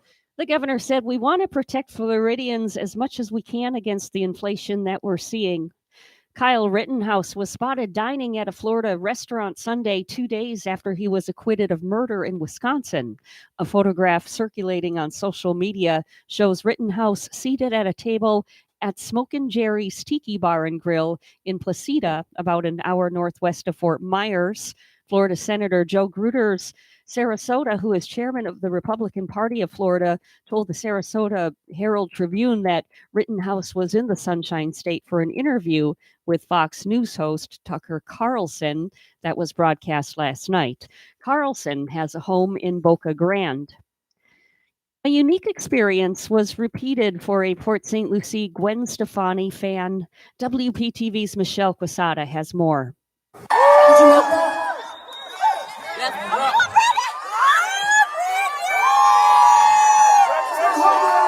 Closing one chapter of his life. I love you so much. This is actually a famous person down here. Brandon Burford says he would have never gotten through grade school without Gwen Stefani. We follow each other. I watch you grow into that. So proud of you and your journey. When she pulled me up, that helped me through my whole school life. So I wanted to say thank you. A once-in-a-lifetime moment for Brandon Burford. This story goes back 6 years when Gwen spotted Brandon's mom's sign at a concert in West Palm Beach. My son was bullied from 1st to 5th grade. He would come home every day upset, and he'd go to his room, listen to your music, and smile. Get up here right now! After that moment, Brandon would never be the same. She helped me believe in myself. She made me feel more confident about myself. This was called The Sweet Escape. On his worst days, Gwen's music would transform Brandon. As soon as I turned it on, I felt better already. With Gwen's, And not to change for anybody. Brandon graduated high school this year, his cap capturing Gwen's essence. And at her recent Las Vegas concert, Brandon grabbed her attention again. You're such an example of someone that just said, "F you guys, look at what I am." It was crazy. When I went up, I felt like I was dreaming. It did not feel real. And she's Gwen Stefani. Back in Port St. Lucie, his room filled with memorabilia and all things Gwen. That's her Las Vegas show called Just a Girl. To keep reminding Brandon, long after high school, he's not just a boy, he's whatever he wants to be. She changed your life. Yep. A lot. Forever. Michelle Quesada, WPTV News Channel 5. A permanent memorial to Gabby Petito is now in place in Southwest Florida. A bench dedicated to the murdered 22-year-old sits near City Hall in Northport. That's where Petito lived with her fiancé, Brian Laundrie, before she was killed while the pair was on a cross-country trip. Well, lastly, the former Oklahoma zookeeper known as Tiger King, Joe Exotic, a prominent figure in a Netflix documentary series, has been transferred to a medical facility in North Carolina for federal inmates after a cancer diagnosis, according to his attorney.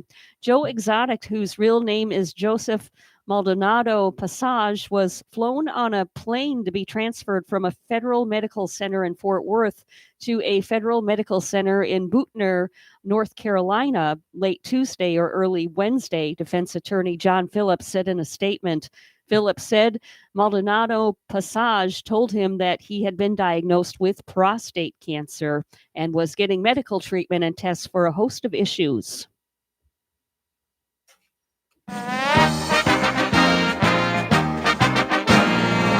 The Boston Celtics had forward Jaylen Brown back in the lineup for the first time in 2 weeks Monday against the Houston Rockets after he missed the prior 8 games with a right hamstring strain. Brown, who was on a minutes restriction, finished with 19 points on 6 of 13 shooting in the Celtics' 108-90 win. Also winning in the NBA yesterday were the Brooklyn Nets. Charlotte Hornets take a win, Atlanta Hawks, Indiana Pacers, Milwaukee winning last night, and so do the 76ers. News time at 7:51, and we'll have weather and traffic together next.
7:52 is the time right now on the Get Up and Go show with Evan and Bonnie. It's time for traffic and weather together.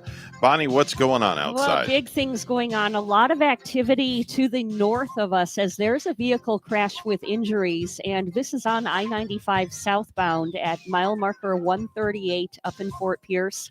Accident on I-95 southbound. Now all of those southbound lanes are closed. It looks like there's even a rescue helicopter landing out there at the moment. So, yeah, a lot of activity. Southbound lanes in Fort Pierce are closed on I-95 this morning. There's another accident. This one is in Indiantown and with roadblock at Southwest Indian Avenue and Southwest Warfield Boulevard in Indiantown this morning. And the roads are blocked too out in that area. Drive safely if you're heading out. There's your latest look at traffic. And it's nice in 59 in Port St. Lucie this morning. In Playa del Carmen, Mexico, it's 70. Here's our weather at WPTV. Your WPTV First Alert forecast calls for temperatures this morning in the upper 50s to low 60s under mostly clear skies. This afternoon, highs in the low 70s, lots of sunshine, low humidity, and breezy winds. Tomorrow, morning temperatures in the mid to upper 50s, afternoon highs in the low 70s, partly sunny skies, and some fast-moving showers drifting in from offshore. For your Thanksgiving, a bit warmer in the morning with temperatures down to the low 60s, highs in the mid 70s, mainly dry with low humidity and a slim chance for an isolated shower. I'm WPTV First Alert Meteorologist UAM 1450, Martin County's Heritage Station.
Coming to you live from Stuart, Florida, the greatest little town in the world. It's the award-winning, critically acclaimed Get Up and Go show on AM 1450 WSTU. You're invited to call the show anytime at 772-220-9788. And now, broadcasting live from their palatial studios, here are your hosts, Evan and Bonnie. Thank you very much, Mr. Announcer. Hour number 3 for you and me this morning. Trust me, you're going to love this. I know I'm going to love this. I need you to get my underwear out of my butt. I'm sorry, but I don't do things like that. This is a family show. Oh, no. How will we ever get back to Bikini Bottom now? I don't know. I guess maybe try to use a GPS, SpongeBob. Anything is possible. It's 8:07. It's now 8:07 a.m. Oh, yeah. 8:07 on the Get Up and Go show. Without further ado, ladies and gentlemen, boys and girls, and future law enforcement officials out there, it's time for our weekly visit with the Martin County Sheriff's Office. And who better to have on than Chief Deputy, whichever way you want to say it, it's all the same. Same amount of stripes on the uniform. John Budensink's with us. Good morning, John. Good morning, Evan. How are you? I'm great. How are you? Happy Thanksgiving to you and your family. Same to you. A couple days early. Is Bonnie in there? Yes, good morning. She's right here. Of course Good she morning, is. Chief. No, I just keep her locked up in the closet and let her out every now and then. Happy Thanksgiving. Same to you also. I just didn't hear your voice. She's right here. Yeah, just kind of like hanging out hanging here. out. She's hanging out. We're just kind of, being silly and having I a thought good I time. might have needed your services this morning. Yeah, she had an incident happen. In fact, you know what? This is a great. I want to start off before we get to talking about what we talk about in Bonnie. This is something great that I think listeners should know, because you experienced something this morning that put you in a little bit of I don't want to say a scary situation, but a very uncomfortable situation. A little bit uncomfortable. Well, it happens from time to time, where you pull up to an intersection. And this time I was at the intersection of Port St. Lucie Boulevard and US 1 this morning, about to turn right in my lane. A gentleman was in his right lane, and we're both turning right onto US 1.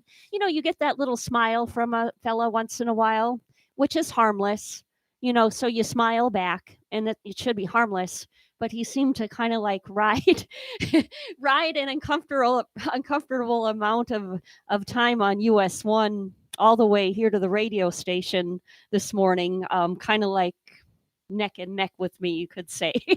Right. And keeping smiling. And then when I turned left, he was a little bit ahead of me, so he also turned left on another street that was perpendicular to this one. So it just kind of made me a little bit nervous. But, like that harmless smile, usually it doesn't kind of like come to that. But Evan kind of gave me good advice on maybe what you should do in that sort of situation sometime. And Evan, your advice? I said, I told her to call 911. Yeah, absolutely. And two, that's a long way to drive from Port St. Lucie Boulevard all the way down into Stuart.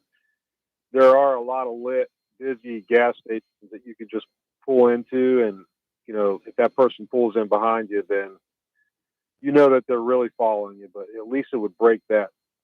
At least they would know where you pulled in to go to work this morning. And it was almost to a point where I was relieved to see a green light when I was traveling US 1, just so I wouldn't have to be at the stoplight, being next to him. Like when the light turned green, I was kind of like relieved that it did turn green, so I could keep traveling and he could keep traveling. It was that sort of deal. But anyway. Well, we are always available. So if you get a creepy scenario like that, absolutely call. We can come out and just stop people and talk to them and kind of see what they're about. Yeah, and like John said, he brought up a really good point. There's a lot of gas stations that are open at that time of the morning. Find a gas station that's open, that's lit, and just pull into it to break your pattern of the way you're traveling. Yeah. So they don't follow you to your job. That's a safe place to go where the gas stations are lit up. Heck, sometimes I've seen people sleeping at gas stations early in the morning, which I find strange too. But I wonder if those people are just kind of like feeling safe right there, and maybe they've been traveling and they need a nap. They could have been traveling a lot. They needed a nap or something like that. But anyway, there's your you got two great points of advice: 911 and And the pull gas into a lit station. gas station. Yeah. So now Yep. you know for next time. Yep. Yeah. Good for ladies and gentlemen Yeah, to know. definitely so. Yeah. Definitely so. So let's talk a little bit about traffic right off the bat. Traffic is definitely going to be increasing because the holidays are here. Yes, traffic has already increased. During COVID, a lot of people either came to Florida and never went back to their winter homes, or people moved into Florida, which we know that's happened. There's a lot of traffic on the streets right now. Mm-hmm. And I know you and I talked, it's been a couple weeks about motorcycle fatalities and just all the traffic related issues. Well, in the last week, going into Thanksgiving, we've had 3 fatalities. Our units are currently on scene in Indiantown right now working a fatality. Yeah. Where one's deceased and a couple were flown down in the St. Mary's Hospital. Hopefully they'll be okay. Mm-hmm. Officer, Chief Budenseek, that's a bad one, and there's a pretty bad one up on I-95 in Fort Pierce right now. And Yes. those southbound lanes up that way are blocked, and they even have a helicopter coming in. Yep. So, yeah. It's not just us. You're right. It is the season. And, you think about these poor people's holidays, their families, it's turned upside down. Everything's changed. Yeah. So in your commute, be vigilant and be patient and realize that there's a lot of people on the road right now. And these are early morning crashes. These are not likely to be alcohol or drug related crashes. They're just crashes due to an accident. Mm-hmm. I hate to simplify it that much, but certainly life changing for everyone involved. Yeah, Port St. Lucie police just had something that happened, I read, where an officer saw a female behind the wheel of a car passed out or asleep, and then the vehicle started to move, and he jumped out of the car and managed to throw the car in park before it actually crossed the intersection into somebody else, to find out the girl was under the influence. Right. So, ironically, we had not the same scenario where officer jumped in the car, but we had one yesterday, asleep at the wheel, overdosing in traffic. Jeez. So, wow. You have that component, but just the amount of the volume alone, is we're in a busy place, so we have to be extra vigilant. I know we're distracted right now. It's holidays, everybody's moving and shaking, and that's great. We like it, but just be aware that things can change quickly if we're not careful. It is busy. I find that to be true too when I'm on like St. Lucie West Boulevard, around 4 or 5 in the evening, particularly now when there's that back-to-back traffic. Often you kind of find yourself not dozing off, but maybe daydreaming a little, where there's brake lights in front of you. Now these brake lights are right in front of you, and then before you know it, it could be too late. So it's like a great time, always a great time though, to be alert, I think. Well, 3 fatalities in a week is a lot for us. We get 30 to 35 a year, so 3 in 1 week is alarming to us. Yeah. So we're just throwing that caution out there. Like I said, be careful and pay attention to what you're doing. Be a defensive driver, not just a good driver. Yeah, definitely agree. Christmas parades, they are going to be happening. Boy, are they going to be happening this year, getting back to some sort of normality. And I wanted to go over some of the plans that the Martin County Sheriff's Office has to keep the local parades safe, especially with that incident that just happened up from your hometown, up where you're from, up in Waukesha, Wisconsin. Yes, we're excited about the parades. Last year we couldn't do them. It was a big letdown for us. So we are excited about them. But with that, years ago, it's been maybe 5 years ago, and we thought maybe the community would think we were overreaching, but we put a armored car out there and SWAT guys and gal walking the parade route just to make sure there was no active shooters or incidents like that. And now you see what happened in Wisconsin, where this act looks like it is.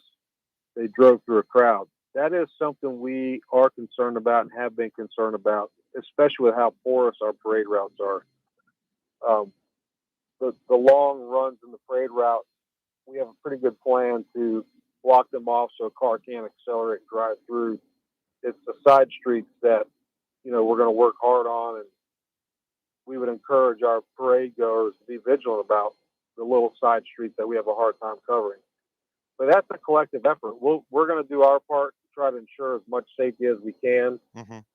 Community has to be aware also of things going on around them. That's, like I said, a collective effort where we'll work hard at it, and we are concerned about it. We want anything that happens in Martin County to be a good, fun, safe family event. Mm-hmm, mm-hmm. Did you happen to watch any of that video of the look like a red Ford Escape barreling down in the parade route?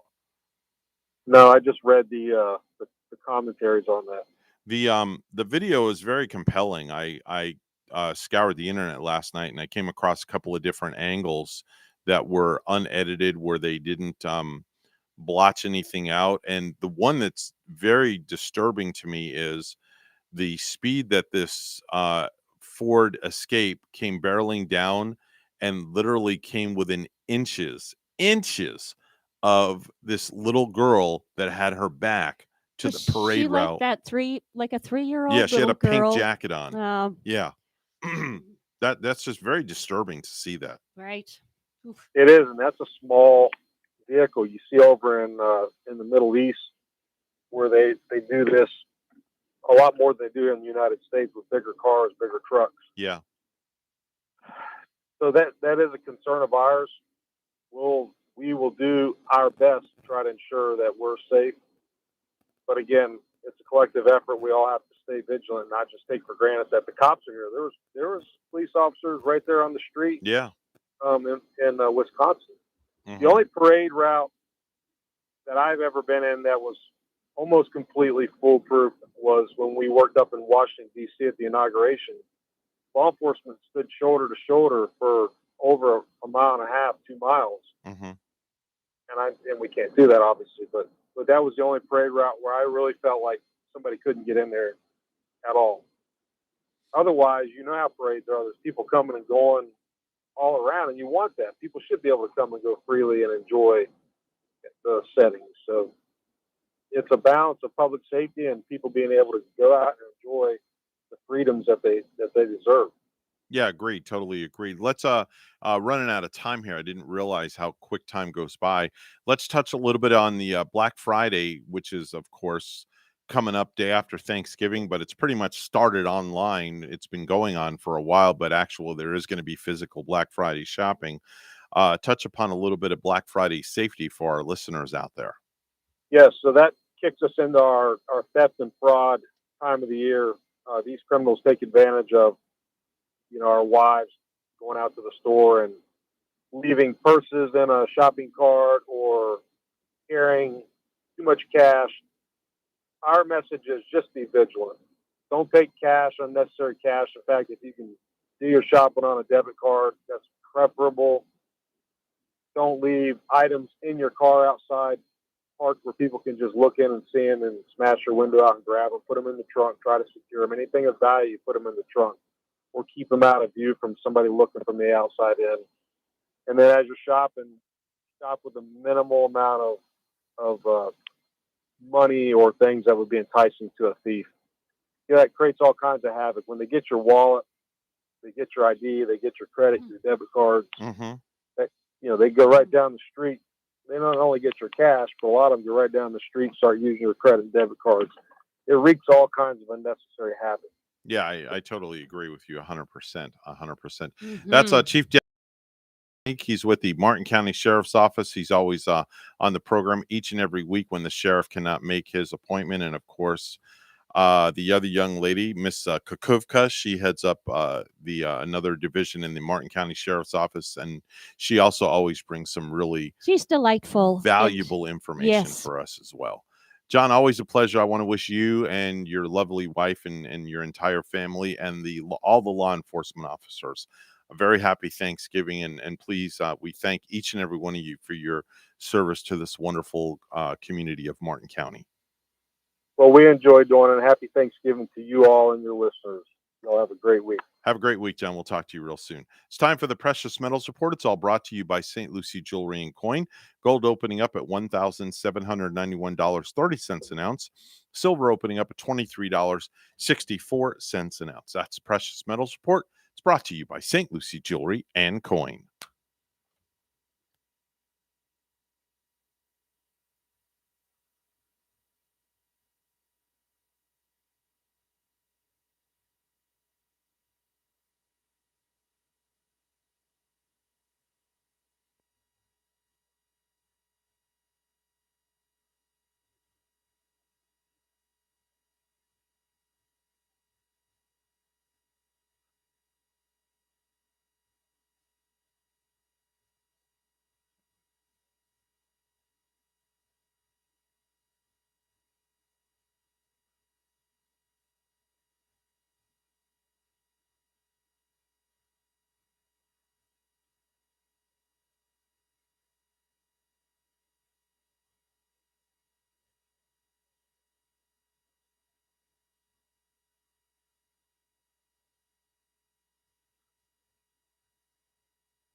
$8:23 on the Get Up and Go show with Evan and Bonnie. It's time for news. Let's go right to the news desk. Bonnie's standing by. Good morning, Bonnie. Good morning to you, Evan. A local free ambulance service in Port St. Lucie said it was in its 11th hour, just about to have to shut down for good.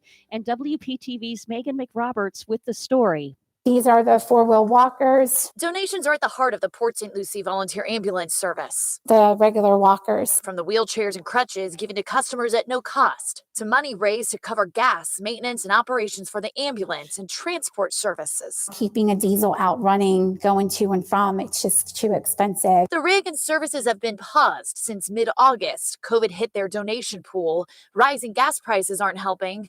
And this month, Chief Tina Vasquez said they were preparing to pull the plug completely, closing up a more than 40-year-old service. What will it take to get you started back? That is until local pizza shop owner Scott Van Duzer told Tony DeFrancesco about the ambulance service's struggles. Tony owns Tri-County Enterprises in Fort Pierce and had means to help. And he asked me to come over and talk to you and help you get started over. Tina not having to see much to convince DeFrancesco to chip in. Monday, he handed her a $5,000 check. Here you go, ma'am. Thank you so much. You're welcome. With a promise to remain a source of support for the coming months. And we're going to see what we can do to get some more donations. The need for a service like this. Had to transport my mother back to the St. Lucie Medical Center to her house. So that just kind of hit home. And now Vasquez says they will immediately be able to start helping about 10 to 15 regular patients again, who otherwise didn't have the means to pay for the service elsewhere, provided here for free. Today was absolutely amazing. Megan McRoberts, WPTV, News Channel 5. More than a dozen families of victims of the Parkland school massacre have reached a settlement with the Justice Department. The families sued the department and the FBI for not acting on tips warning about the shooter who took the lives of 17 people at Stoneman Douglas High in 2018. A permanent memorial to Gabby Petito is now in place in Southwest Florida. A bench dedicated to the murdered 22-year-old sits near City Hall in Northport. That's where Petito lived with her fiancé, Brian Laundrie, before she was killed while the pair was on a cross-country trip. A unique experience was repeated for a Port St. Lucie Gwen Stefani fan, and WPTV's Michelle Quesada has more.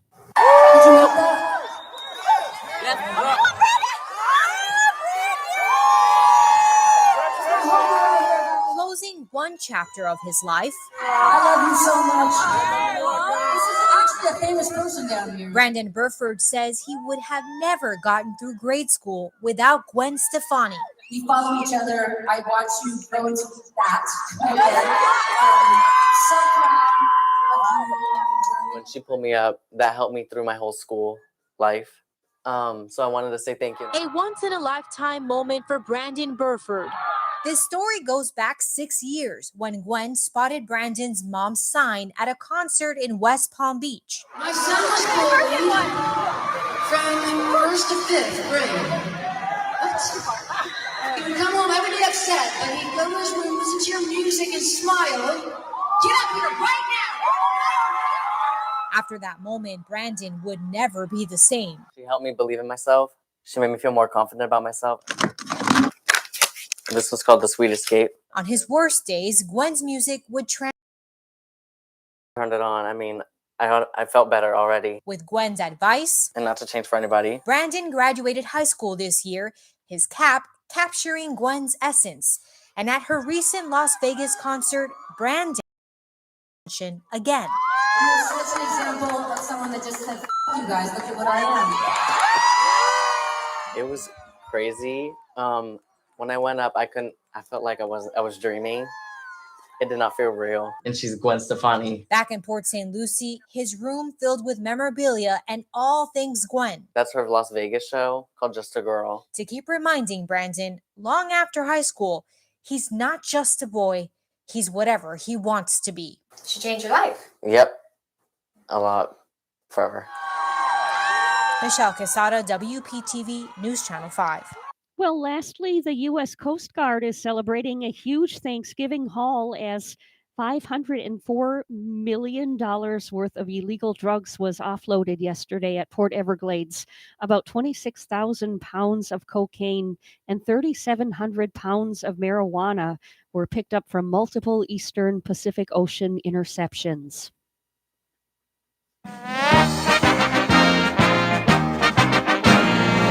In Monday Night Football action in the NFL, the Tampa Bucks defeat the New York Giants, winning last night 30-10. And Cleveland Browns fans booed Baker Mayfield multiple times in the second half of Sunday's 13-10 victory over the winless Detroit Lions. Mayfield's reaction to it? Those are probably the same fans that won't be quiet while we're on offense and trying to operate, the Cleveland quarterback said Monday, so don't really care. Mayfield declined to speak to reporters after a game in which he posted a QBR of 8.6, the third worst QBR performance of his career. Our news time at 8:28. We'll have weather and traffic together next.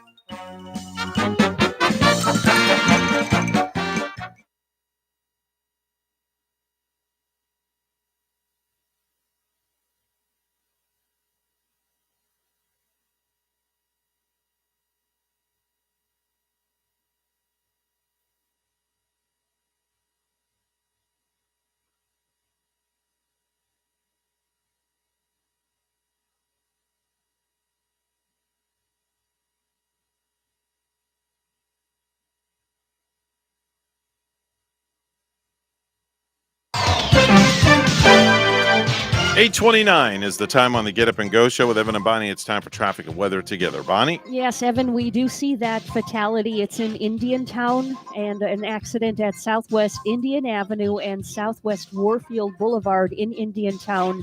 And the road is blocked out in that area. Definitely a traffic jam right there. Up to the north of us, a vehicle crash with injuries is what we're seeing. This is on I-95 southbound in Fort Pierce at mile marker 138. Once again, I-95 southbound, we had all of those southbound lanes being shut. Now it looks like at least the left lane has opened. But definitely some backup too up in that area. If you see something, say something, tell us at 220-9788, 220-WSTU. 59 degrees in Palm City this morning, and in Germantown, Maryland, Chilly Bones 29. Here's our weather at WPTV. Your WPTV First Alert forecast calls for temperatures this morning in the upper 50s to low 60s under mostly clear skies. This afternoon, highs in the low 70s, lots of sunshine, low humidity, and breezy winds. Tomorrow, morning temperatures in the mid to upper 50s, afternoon highs in the low 70s, partly sunny skies, and some fast-moving showers drifting in from offshore.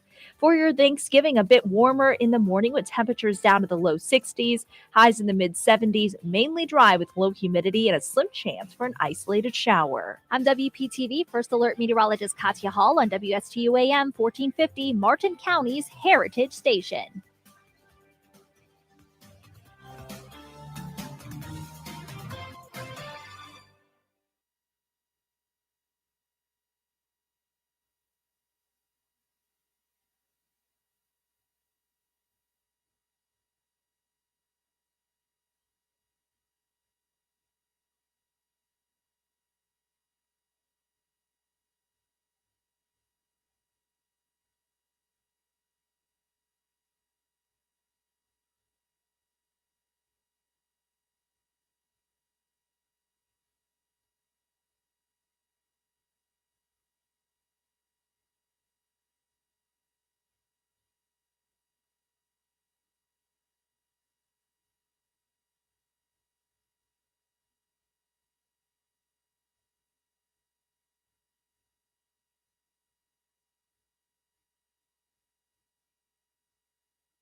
If you have a suggestion for the show, we would love to hear from you. Send us an email to WSTUmorningshow@gmail.com. Now let's get back to the Get Up and Go show. Here's Evan and Bonnie.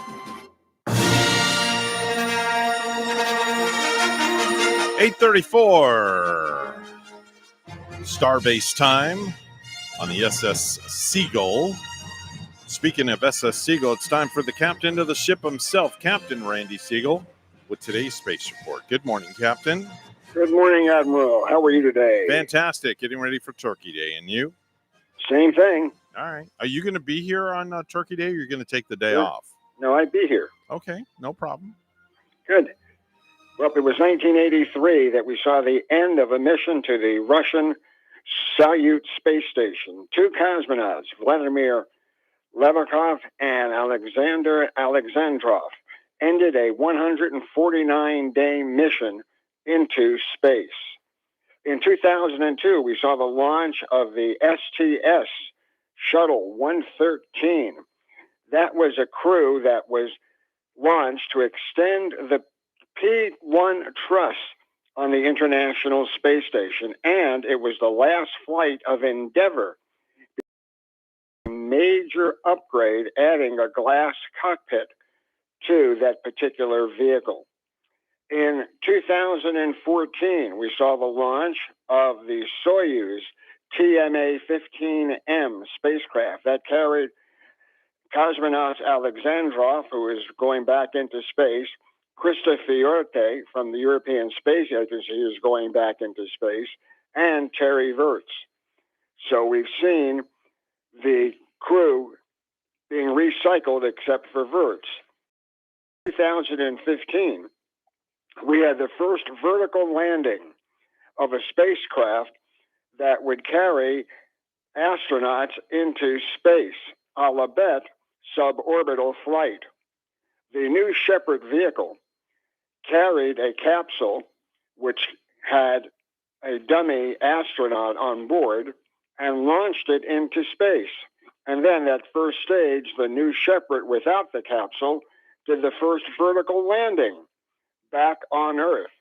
It comes at a very interesting time because when we talk about vertical landings, we also find out that now Blue Origin has announced the next crew to fly on a Blue Origin suborbital flight on December the 9th. And the guests that are going on board will be, get ready for this, Good Morning America co-anchor Michael Strahan. And he will be joining Laura Shepard Churchley, who is the eldest daughter of Alan Shepard. As you know, the first American astronaut to fly into space. There'll also be 4 paying customers. Space industry executive and philanthropist Dylan Tyler, investor Evan Dick of Best Ventures founder Lance Best and Cameron Best. Lance and Cameron will become the first parent and child pair to fly into space. So once again, big bangs for the bucks for Blue Origin. On board the International Space Station, the crew continues the countdown towards the launch of the Preachel module that'll be headed for the International Space Station tomorrow at 8:06 a.m. in the morning. It'll automatically dock on Friday at 10:26 a.m. to the Nayuka module that's already at the space station. Cosmonauts Anton Shepler and Pietro Dubrov spent Monday training for the arrival of the Preachel module. Should the automatic docking not work properly, they're trained to use the Russian Turu system, which allows them to robotically bring in the spacecraft to a docking with the other parts of the station. Raja Shari and Kayla Barron studied how the central nervous system adapts to microgravity.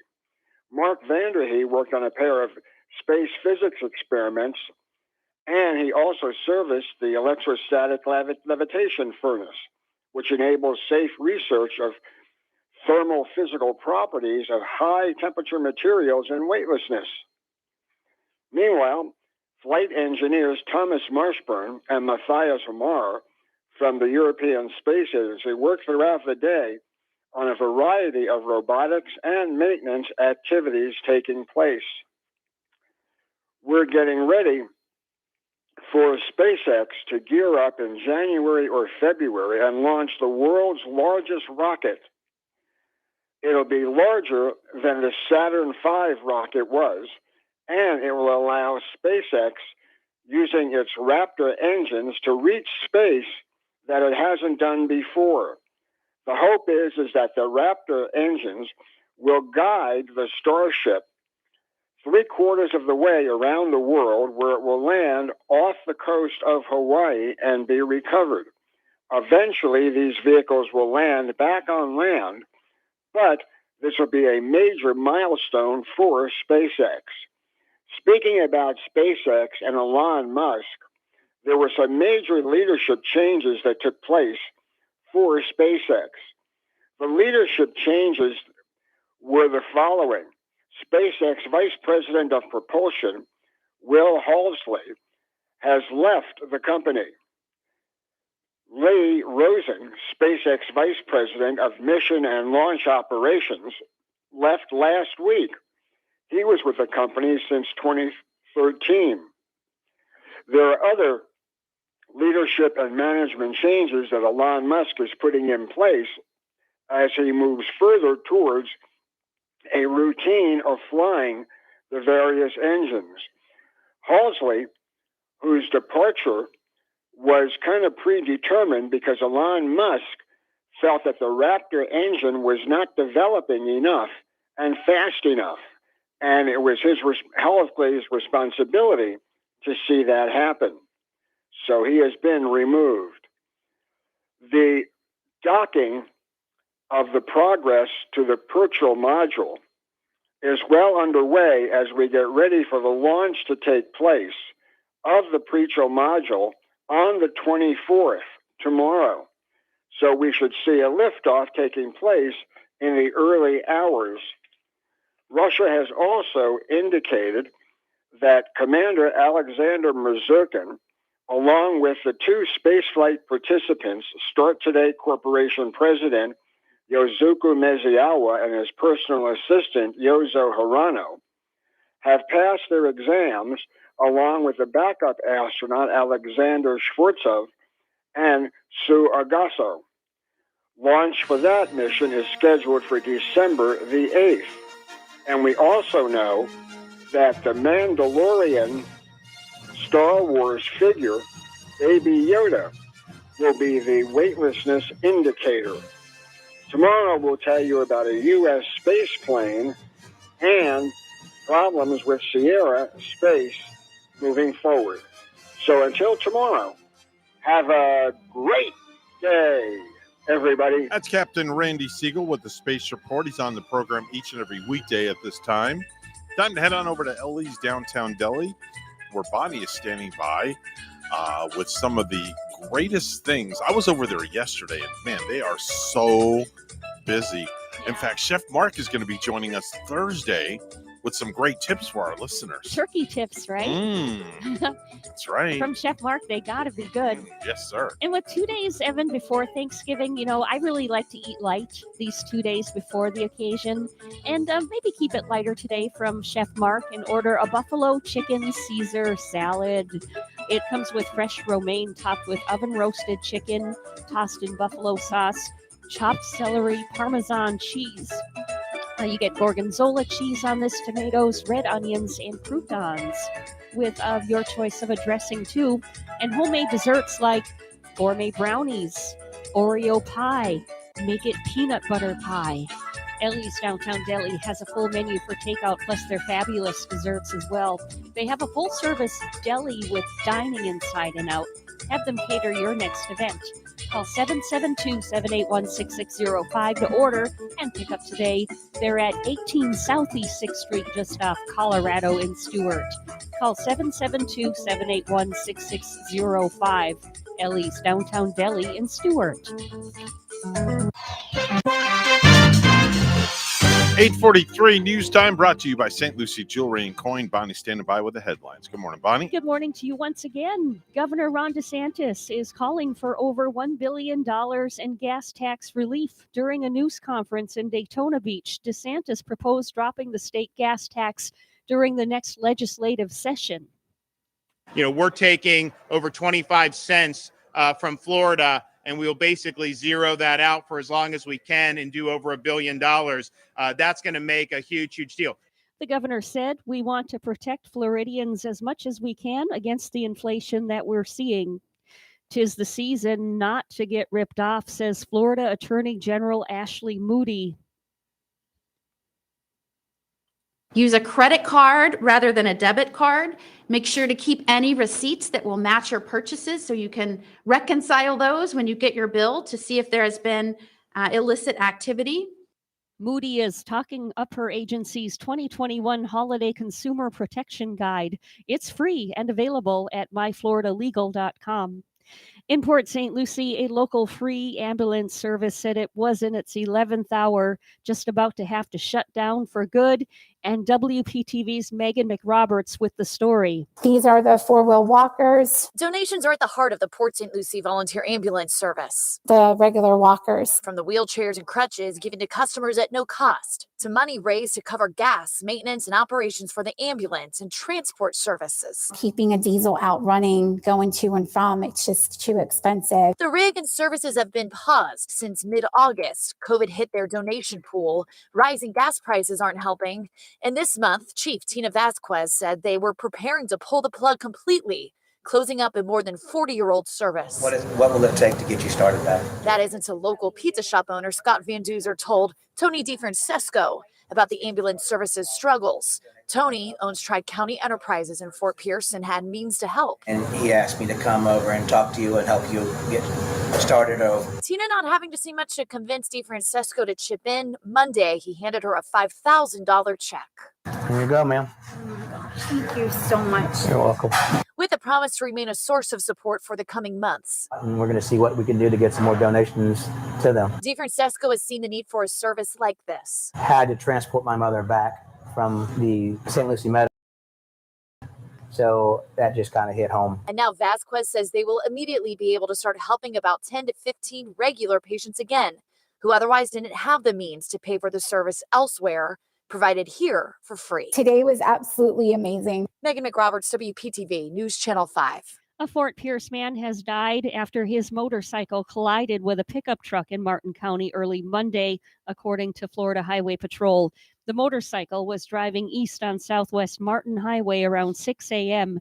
near the intersection of Southwest 66th Avenue when the pickup attempted to make a U-turn in front of it. The motorcycle crashed into the front left side of the pickup. The 22-year-old rider died at the scene, FHP investigators said. The pickup driver, a 65-year-old Stewart man, stopped on the west side of the highway after the collision. FHP did not name those involved in the crash. Kyle Rittenhouse was spotted dining at a Florida restaurant Sunday, 2 days after he was acquitted of murder in Wisconsin. A photograph circulating on social media showing Rittenhouse seated at a table at Smokin' Jerry's Tiki Bar and Grill in Placida, about an hour northwest of Fort Myers. Florida Senator Joe Gruters of Sarasota, who is chairman of the Republican Party of Florida, told the Sarasota Herald-Tribune that Rittenhouse was in the Sunshine State for an interview with Fox News host Tucker Carlson that was broadcast last night. Carlson has a home in Boca Grande. And lastly, more than a dozen families of victims of the Parkland school massacre have reached a settlement with the Justice Department. The families sued the department and the FBI for not acting on tips warning about the shooter who took the lives of 17 people at Stoneman Douglas High in 2018.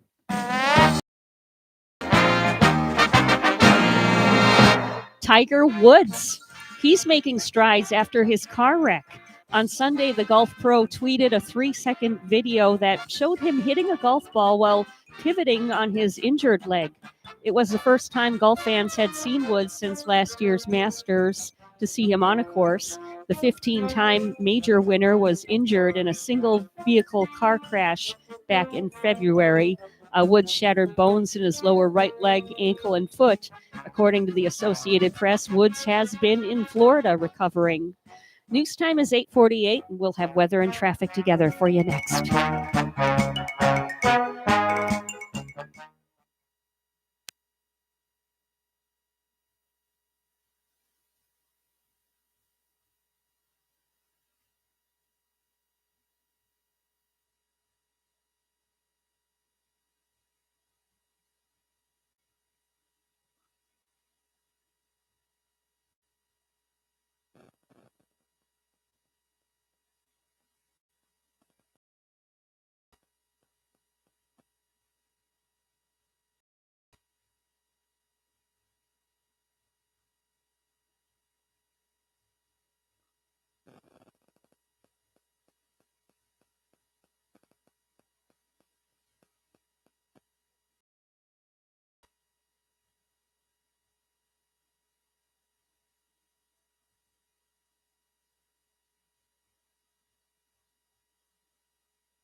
$8.50 now on the Get Up and Go show with Evan and Bonnie. It's time for traffic and weather together.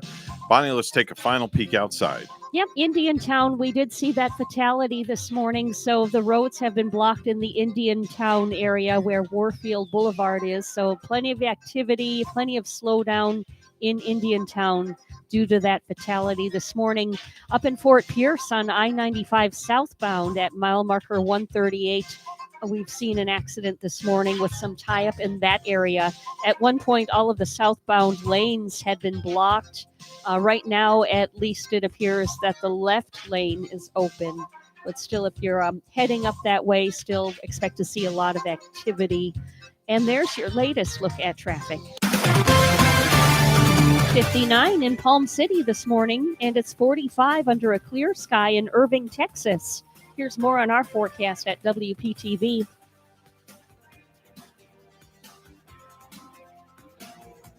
Your WPTV First Alert forecast calls for temperatures this morning in the upper 50s to low 60s under mostly clear skies. This afternoon, highs in the low 70s, lots of sunshine, low humidity, and breezy winds. Tomorrow, morning temperatures in the mid to upper 50s, afternoon highs in the low 70s, partly sunny skies, and some fast-moving showers drifting in from offshore.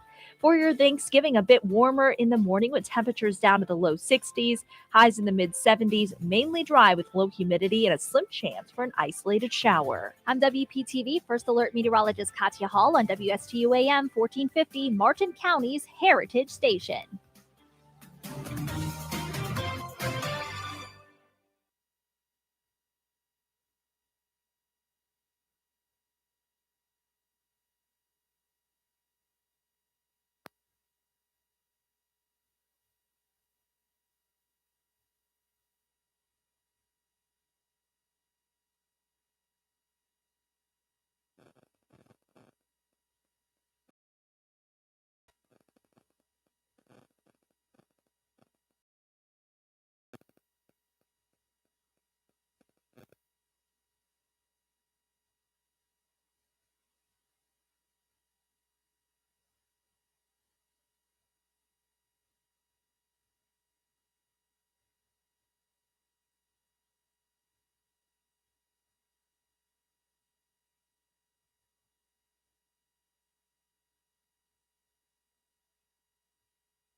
If you have a suggestion for the show, we would love to hear from you. Send us an email to WSTUmorningshow@gmail.com. Now let's get back to the Get Up and Go show. Here's Evan and Bonnie. I just had to do this. I just had to do this, Bonnie. I had to start early, because after Thanksgiving we start. So let's do it now. Have a holly jolly Christmas. It's the best time of the year. I just got like goosebumps. I don't know about you. Yeah. I like to hear that one, and I like to hear that Nutcracker theme every year too. Yeah. With the piano and just those kind of holiday classics that get you in the spirit. Yeah, they really of do. things. They really do. Hi, good morning. You're on the radio. You talked that up perfectly. Thank you. Yeah, that's the radio DJ side of myself, and of course, Bonnie used to be a radio show host on a music station as well, so we know all about talking up the ramps. You did too. Didn't you do that too, Phil? At one time. Oh my gosh, yes, I did. And I did it on the show there a couple of times too. Evan would play like Disco Duck and Goof Around or something like that, and I would talk it up. And I think I talked up the Chips theme song a couple weeks ago. Here's another one of those great classics that we all used to love to hear: the Barking Dogs. All right, that's all you get. No more. I don't want to. That's all you're getting. Sorry.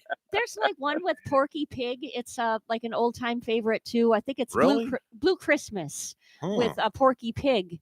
And I never heard of that one. I'll have to search that one. You know what? It gives me the goosebumps because there's a part of it in it where a girl is laughing. And, this Christmas classic is really, really old, right? It was like produced way before I was born. Mm-hmm. But the girl that's laughing to what Porky Pig is saying in the music, the girl that's laughing has my exact laugh. Oh, wow. Which is just, it's really weird. It just sounds like me laughing in there. And I hadn't even been born yet. Okay. Wow.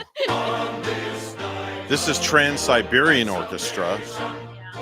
I know you like, when I started playing this stuff last year, you really got into this. You know what I like is the stuff from Bob Rivers. Where Elvis is in heaven and he's talking about Christmas and he keeps eating and eating and eating. And then something stuck up in the chimney and we don't know what it is. Oh, wait a minute. I'm sorry, Bonnie. I got it wrong. It was Mannheim Steamroller is what you like, right? I like them a little bit better, but I do like the Trans-Siberian. Okay, here too. we go. Here, this is for Bonnie. Here, I'm going to play this.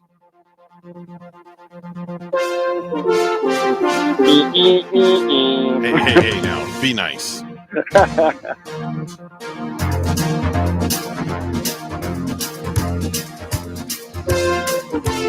Their stuff is so good. That's really nice. And another favorite is we like Wham with This Christmas I Gave You My Heart. Oh, yeah. This Christmas. We play that one like every Christmas. And, we kind of get romantic about it with George Michael. And Is it George? You're just thinking about George Michael. Yeah, that's what it is. She's having thoughts about George Michael. He was a great one. He was a cutie though. He's a good looking guy. And even Dr. Tread said Dr. Tread liked him too. Yeah. And my tough brother, who's a deer hunter up in northern Wisconsin, is a George Michael fan. Oh wow. Yeah, it was like lo and behold, he comes visits me, and what do you want to hear? We want to hear some George Michael. Oh, okay. I remember when "Wake Me Up Before You Go Go" the music video premiered on MTV, and my best friend's sister and all her friends were gathered around the TV just so they could watch George Michael. Yeah. Oh wow. Why, of course. Yeah, everybody liked Wham. Those two good-looking guys, and Milli Vanilli was another one. Those guys are pretty good-looking too. That a lot of the girls went gaga over. They just couldn't sing. They were pretty. Yeah, they were the lip sync kings. They were pretty. Yeah, they were pretty. Hey, have a great day, Phil. We'll talk to you later. All right, talk to you later. All right, see you later, buddy. Bonnie, that's another wrap for us. 2 days down and 2 more to go until Turkey Day. I know. I'm going to keep it light on the And then eating. after everybody eats all the turkey, they're going to need to go to the Slim Body Laser Spa to go see Dr. Tread to get rid of all those inches. I wonder what Dr. Tread will have to say about that. I'm sure he's next. got some good topics coming up for Yes. us. So we'll stick around for Slim Body Laser with Dr.